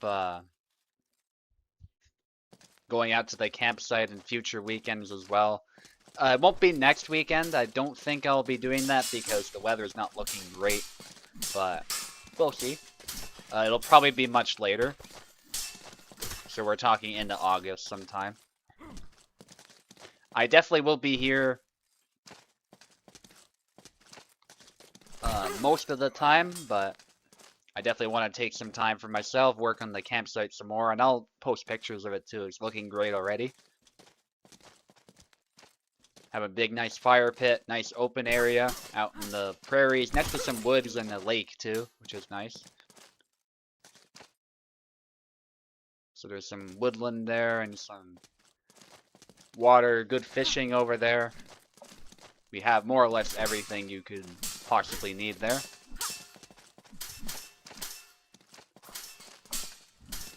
Okay, back to the fight though. Good exchange. Next is ahead though, for the most part. Squirrel probably relatively inexperienced. I think I've seen him do PvP, so he's not like new to the game, but relatively new to competition, I would say. And so Next, being a much more seasoned player, is going to town. Nice. Switching it up there for the upcut. So Nex is basically applying basic principles to the game, not underestimating his opponent, I should say. And just sticking to fundamentals, not overextending, which especially for Isabella against Samuel is pretty important. And it's paying dividends here. Really like how he's approaching this, especially against an opponent he might not know terribly well. But there are still some fights to go. Maybe Squirrel will be able to show us something new and surprise next a little bit. Let's see. The Samuel pick was good into Isabella, but he will need to switch it up. I think he's playing very linearly, which might be to his detriment because Isabella is very good at fighting for the center. Samuel might do better if he can fight more laterally at certain points and aim for the side of the head. Right button is hard, he says. Oh, they're both going Isabella, it looks like. That was really quick. If you didn't mean to pick Isabella, you can absolutely go back, but otherwise we'll continue. It's very easy to accidentally pick Isabella, so I understand if that was a mistake. But it looks like he's happy to just fight, so fight we will. Perhaps that's why he pressed it quickly. He wanted Isabella. And it's a back and forth exchange here. Very linear fight. But Nex is forcing his opponent into the corner. So I would say in this exchange he has a bit more initiative. But there we go, it's a double. As they both go for a cut at the same time. Squirrel was a little bit too slow to get a proper hit in, but it was a double. Anyway. Hit the weak of the blade there if the high guard cut, but was too far to land a hit in the end. There's a leg cut, but they end up trading. But that leg cut is going to slow Nex down. It makes it tough for Nex to close in, and Squirrel actually gets the first flag. Isabella fights can be pretty grindy, so it might be tough for Squirrel to get a significant advantage, but we'll see. It might also be tough for Nex, because Nex is an Isabella main, so it might very well prove difficult for him, just because there's a lot of pressure on him to do well against a newer opponent who might not be even experienced with Isabella, but sometimes it can be really tough. If you don't know the opponent very well for one round, the experience might set in a bit later and decide the fight then, depending on what happens. And there's a double, no surprise. A lot of these times they're cutting at the same time, trying to counter cut each other.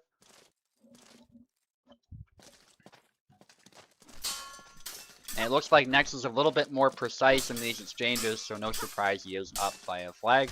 But nice using the pommel there, getting close enough to punch the opponent to bypass the guard. That's a good way to break the Isabella stalemate. This fight can be very grindy because they both compete for the center, but we're seeing better move choice by Nex now as well with the snap cut, which perhaps Squirrel didn't expect. He sort of walked right into it, which can put you in harm's way. And it's something that you learn as you play the game, is that the way you move changes how vulnerable you are to certain attacks. So the auto guard will not save you all the time, especially if you move to the side, but even moving back can actually put you in harm's way sometimes. So it's a matter of knowing how to move when you see certain moves, and just getting a feel for the game and how the auto guard works. Nice upcut. That's a great move in this matchup. The Isabella mirror. But it has to be used at the right time like anything else. Nice stab there by Nex, getting past the guard right at the sweet spot, which is what I was talking about yesterday, is in this mirror, if you set up the sweet spot just right, you actually can stab Isabella right in the face and get an instant kill. But, as we see here, Squirrel tried the same thing, but he got blade beat, and he was a little bit too close, so Nex was able to instantly punish that. But good try by Squirrel. Saw something his opponent did that worked and tried to replicate it, but Nex, being more experienced, knew that was coming and was able to stop it in a pretty straightforward fashion. Still got one more round at least. If Squirrel can win, of course, we will see some more. But if Nex is able to win this round, it'll be over. As it is best of 5. Let's see it. What are they gonna pick?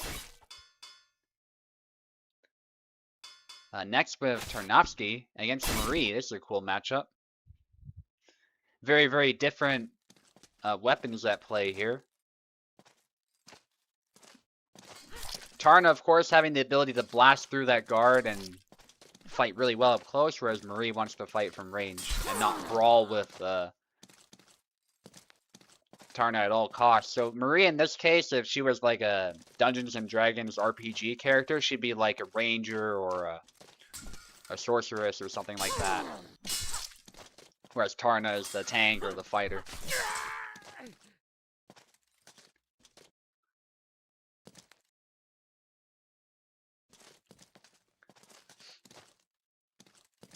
A matchup that either one can win, really. Tarna can absolutely demolish Marie's guard, but he has to get close enough to do that, so that's the challenge for him. Going in with a bunch of cuts, we can see the blade is just instantly beat aside. They're nicely done by Nex. Good pressure. Perhaps a little bit risky, but against a newer opponent especially, applying pressure like that can prove really effective. But even an experienced Marie player can collapse under that type of pressure. The rapier simply not having as much mass, so sometimes you can just blast through the guard depending on how you hit it.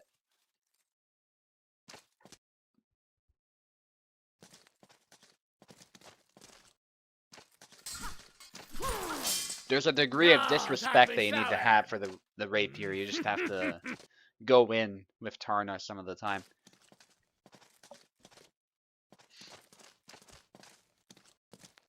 I haven't seen a lot of rapiers in USFC lately. We actually see more small sword than rapier because people are trying Yakub out. But the rapier is a pretty formidable weapon in this game. A lot of what I said about the small sword does not apply to Marie. Marie is actually a really good character. And I actually would put her in A tier. Perhaps not high A tier. I'd put her lower, but definitely within the A tier. She does have problems against some of these other saber characters, and against the long swords especially, but she can beat more or less anybody in the right hands. But the fact that she has reach and she's really good at stabbing and does a better job in general of dealing with blade beats, puts her in a much better spot. Marta as well does pretty good in some matchups, although she's probably a bit weaker than Marie and the rapier mirror. She does do pretty well against other weapons, I'd say. So that's another viable rapier character that's slept on quite a bit. Her style is not as straightforward as Marie, though, so a lot of players are kind of turned off by that, but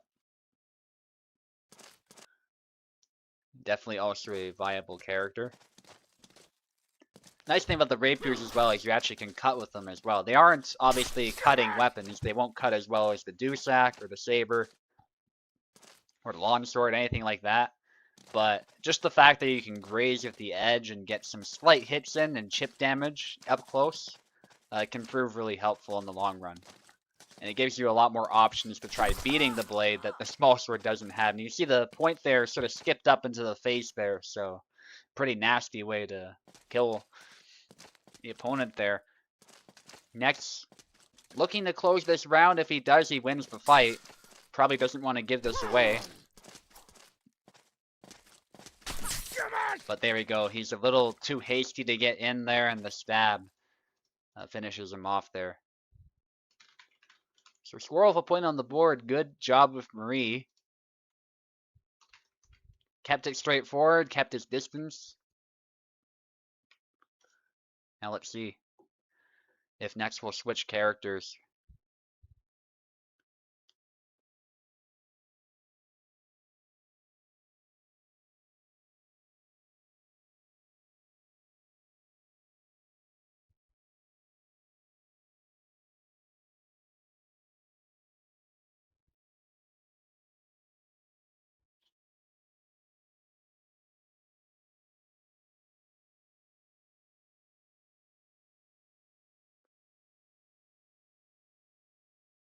Just click the screen and then try again. Sometimes you have to click the parsec window to make it your active window, especially if you're alt tabbing the type on Discord or something.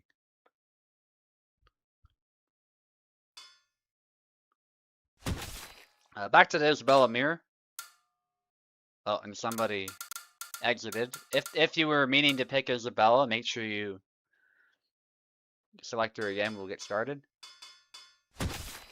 Again, it's easy to pick Isabella accidentally, so I understand if you wanted Samuel or something. For the left player in particular, it's very easy to just press it right away and then suddenly you're Isabella, so all good. We're back to Samuel for Squirrel. Probably didn't want to chance Marie against Isabella. Rushed attempt by both, and nice retreat cut. Not a retreat cut seen super often, but it's actually really good for Sam. And there's a stab there.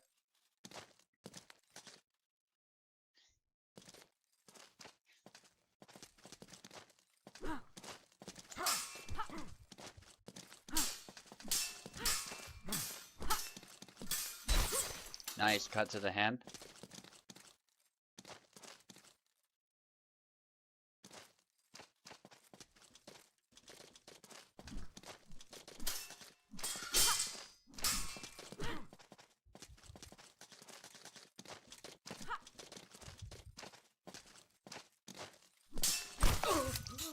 Nice.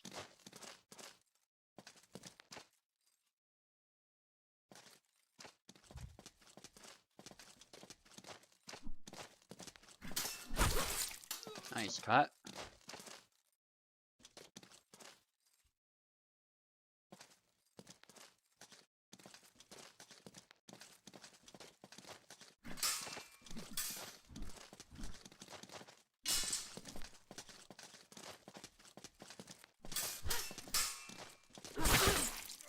Nice cut.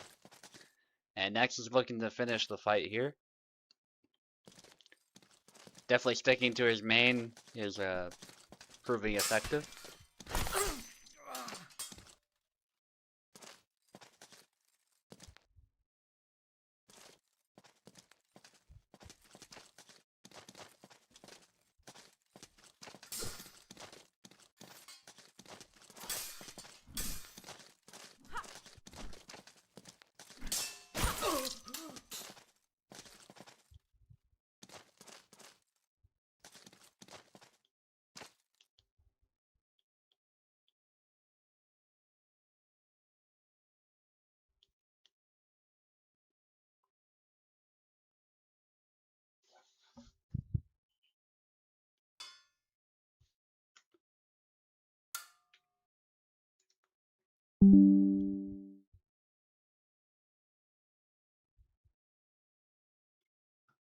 All right.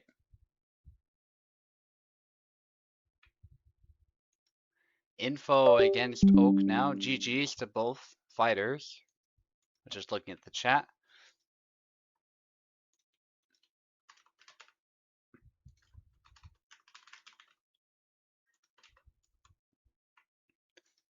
And we'll go straight to the main event after this fight.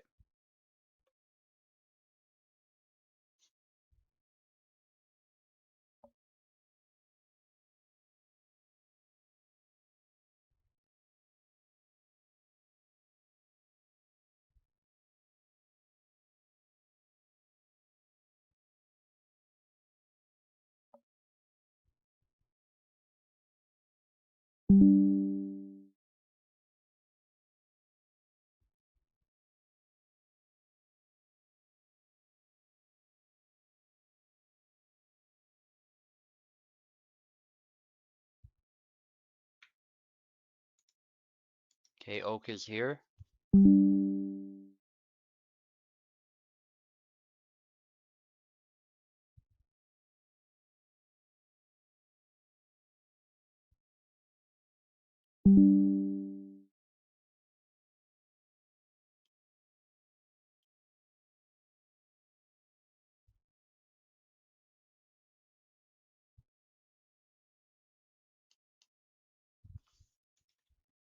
Okay, Info is here.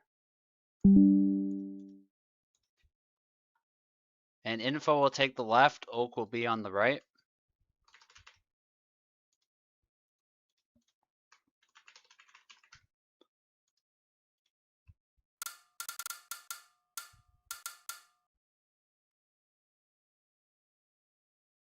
Alright, go ahead.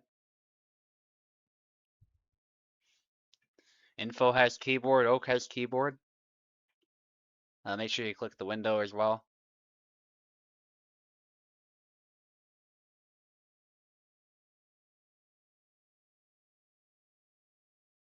Glad you had fun, Squirrel, by the way.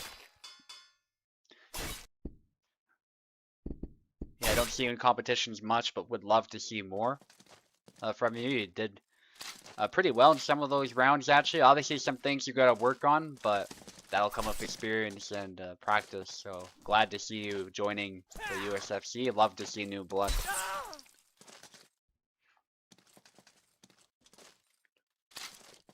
Unfortunately, a lot of these people have a fair bit of experience by now, even the newer guys, like the opponent I gave you. So there was a little bit of an experience gap, I would say, but you keep practicing, you'll get better. And sometimes that means losing a lot, but that's part of it, part of the process. Nice by Info getting a retreat stab to the face. This is a tough matchup, by the way, for Jakob.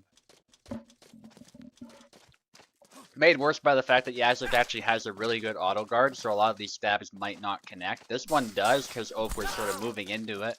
But there's a method to the madness. He knows the stabs are not terribly likely to kill him, so you might as well move in and try to get that guaranteed kill with Yazlik. And beat that small sword to shit. A bunch of grabs and punches there by Info. Going bananas, but not really much to show for it, as Oak, yeah. I saw Oak was limping, but I know that Yazik's forward pressure is still really good, so I figured Oak was still gonna find a way to win that. Actually parries that thrust by beating the blade. And just this barrage of cuts. Thankfully, Info with a nicely set up thrust actually does manage to get a kill.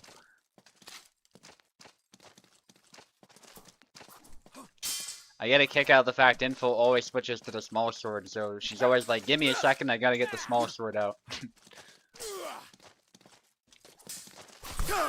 And it's a double. You could probably exploit that if Isabella and try to just dash Y. I don't know if it's actually fast enough to catch Jakob before he switches, if Info moves back, but certainly a way to apply pressure. Bunch of stabs there. Info actually making this a fight. I think Oak is a little bit caught off guard. Some of these stabs are landing better than I was expecting. You never know sometimes with Info. Info certainly very determined to land stabs and to deny space from Oak.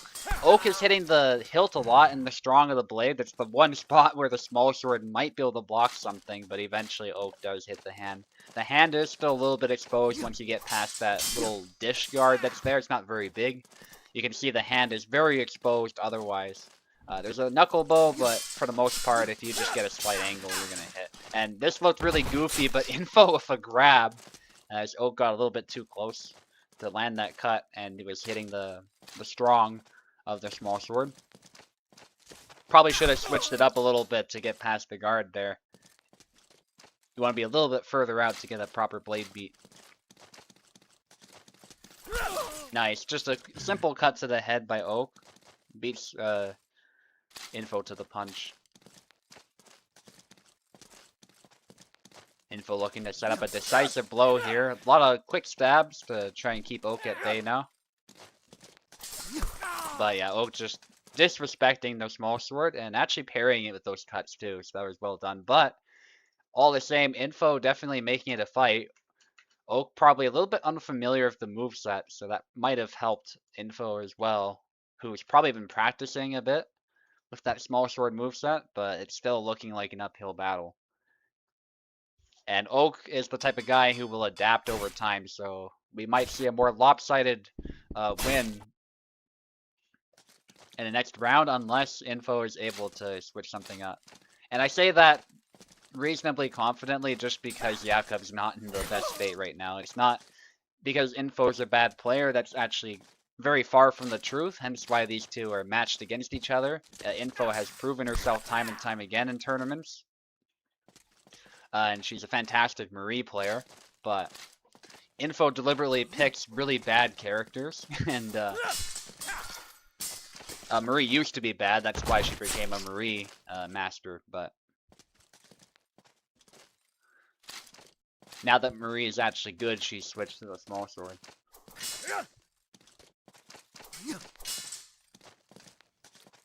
Took some time to happen. She did great with Marie for a while, but eventually made the switch. To do this well with the small sword, though, still props to Info. Definitely showcasing her skill, but Oak does not intend to make it easy. He's hitting the strong of the blade there, the one spot where it might block something. So, glad to see there is at least some kind of a guard there. You want to hit a bit further out sometimes with these cuts to blast through completely. Sometimes it's about measure too. You can hit the blade, but if you're a little bit too far away to actually land, then it doesn't much matter. Even if you do beat the blade. And so sometimes that's what we're seeing as well. He's hitting the blade and it's sort of a little bit too far, so even if you blast through, not much is going to happen. But Oak doing a great job applying pressure and perfect punishment there. Info loves grabbing after the dash as well, which is an interesting tactic.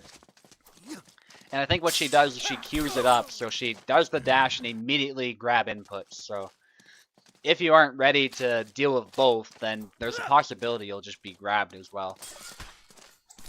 But yeah, the punch out of the dash there does get a thrust for trouble, but Oak maintains the pressure, and what I predicted is more or less occurring here. Although Info is certainly fighting tooth and nail, the flags do not lie here. Oak is dominating this fight, and we're looking at potentially only one more fight unless Info can change something. Oak might run away with this one. Oak's a tough opponent, and the matchup certainly doesn't help either. Even in the best of matchups, Oak is an extremely tough opponent to fight. Info, take the left.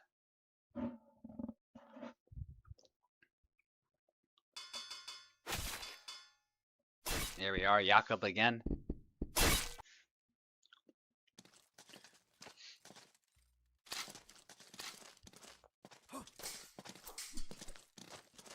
Let's see it.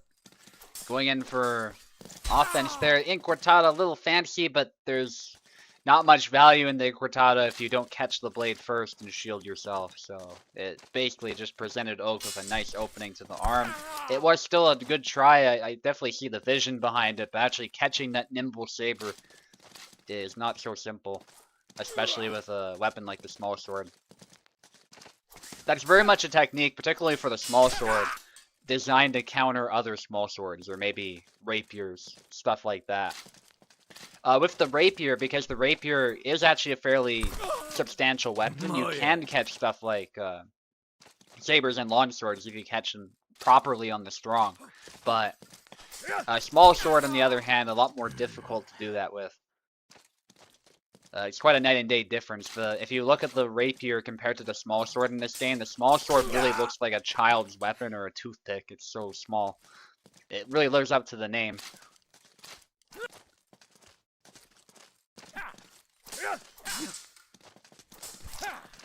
Nice thrust to the arm. Not able to capitalize on that. Very slight hit, but it is doing some damage to Oak's stamina. Nice active defense with the thrust. Oak just bashing through the guard, though, does land a slight hit, but the blade took some of the sting out, so it is a double in the end as Oak moves into that stab. but does land a good hit of his own. He still wants to keep the pressure on, though. He's ahead in flags, and he's looking at potentially another decisive victory.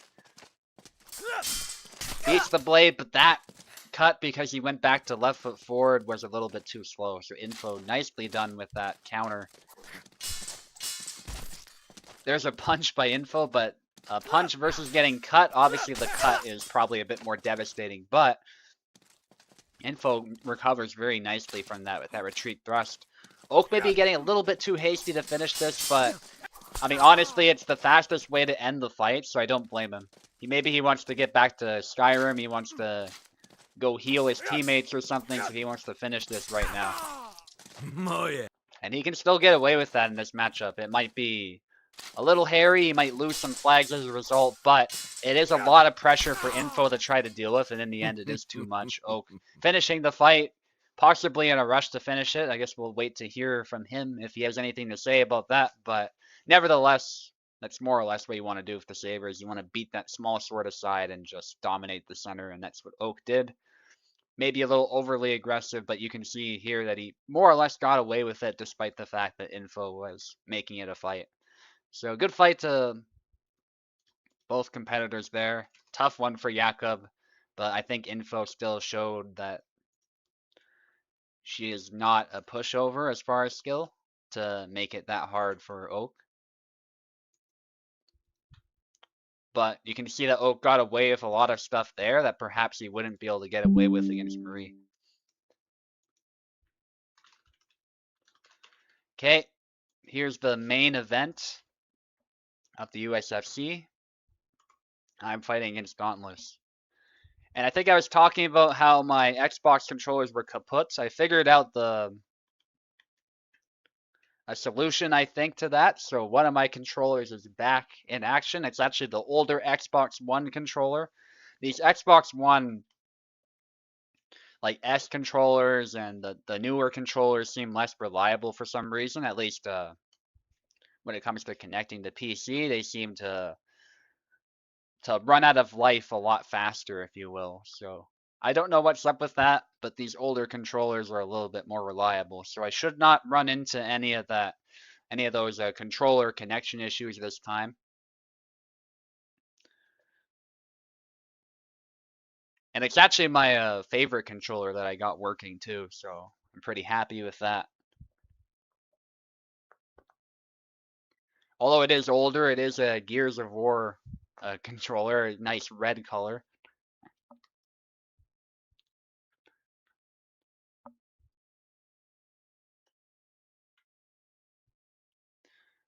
Yeah, take your time, Dauntless. This is the last fight, and honestly, this event has been pretty efficient. We'll be done within less than 2.5 hours.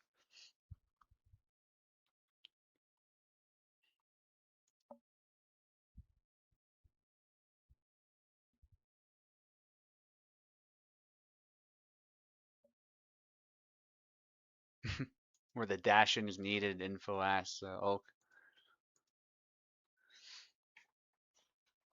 Stay safe camping these days.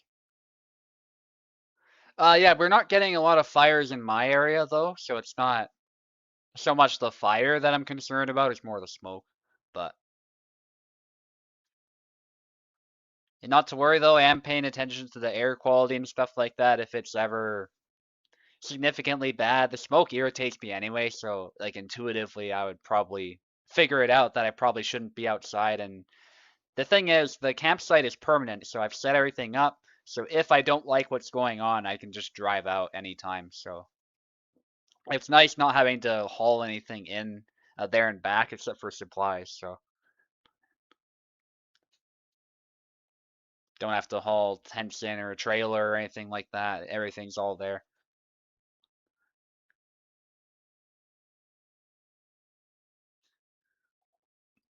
But yeah, next weekend, not only is there the potential for smoke, but there's rain. So rain is a double-edged sword in that regard. It does clear up the sky very well with the pollution and stuff, so it is actually nice. But if it's raining all the time, you don't really want to be out there. So it's like, do I go out in the rain? Do I go out in the smoke? I'm probably gonna bite the bullet one of these times, even if it is raining, and go out anyway, because I'd rather clean, fresh, air and rain than smoke personally. So, or a nice summer day. If a nice summer day is on the horizon, I'll take that opportunity.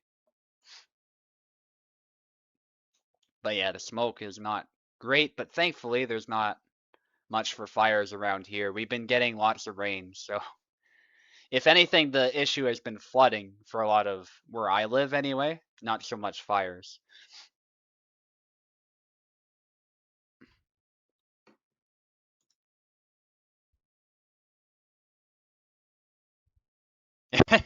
Yeah, I had a feeling Oak was in a rush to finish the fight, and I was right about Skyrim. I don't know, it's just Oak usually respects his opponent a little bit more. He's happy to apply pressure when it's needed, of course, but there was an unusual amount of rushing in and throwing cuts wildly, but in this matchup, you can get away with it. Even if it means you'll lose some more flags than maybe you needed to. There's just a lot less room for error on the part of the small sword. If any mistake happens and the saber closes you down, it's over. And it doesn't matter how slight that mistake is. In fact, you could say you're not even making mistakes so much. It's just, what do? You have a small sword. You can't stop the incoming saber forever. And like I said, it's smaller than a rapier, so you don't have the reach that you think you should have with a point weapon. It's just the weapon is, I think, especially in this game, inferior to the saber. In real life, it's not so clear cut necessarily, but I would still consider the saber to be a superior weapon. The small sword is really designed to fight other small swords at the end of the day, as a sort of gentleman's dueling weapon. It's not made for military usage. It's not made for protracted fights against multiple people, or really made for fighting other weapons. It's not really what it's designed for. So, but if Kubel balanced it properly, I still think he could have done better, and at least leaned into the fact that yes, it's a light weapon, and yes, it has lots of disadvantages, but the advantage it does have is that it's so fast. And if a skilled small sword user can make use of that, certainly it can be a lot more threatening than you might think. So, you know. But if those advantages don't exist, that ain't happening. Anyway, gonna announce the fight before we start. On the left is yours truly, the current champion, looking to expand on my streak and break the USFC world record, but standing in my way is Dauntless, looking to take the title from me if Yendrick. And Dauntless is one of the few true Yendrick mains on the server. We don't have many of them. You have people like Pico and Platypi who sometimes play in Landsknecht, etc., but not true mains ever since Tau and Vinu left. Anyway, fight dirty, fight clean. Now let's get started. Already got the stretchy head bug. Love to see it.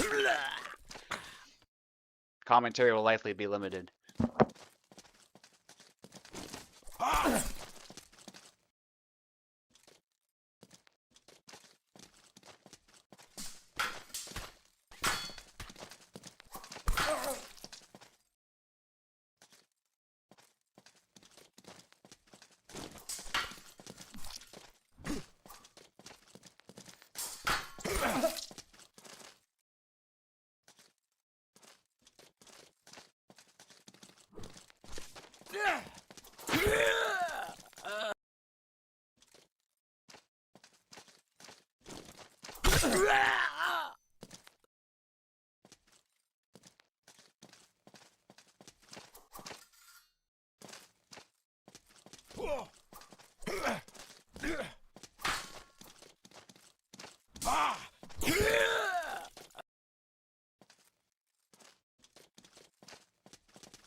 Hey.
Hey.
Hey!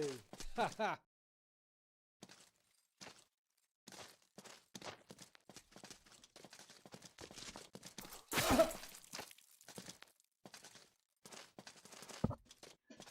All right, great fight. That Yendrick mirror was a lot of fun as well. I love this mirror personally. I don't play Yendrick that much, but I'm familiar enough of his moveset to throw some hands with it. And I just love how many twists there can be. Like when we were both trying to, I think we were both pressing the X button, the chop, or one, as a lot of people call it, and we just couldn't hit each other. It was so funny.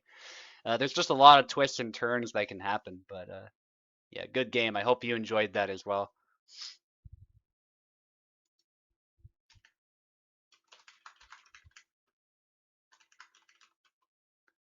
Anyway, I'm gonna end the stream with that. Good games, guys, and I'll see you next time. Great event as always.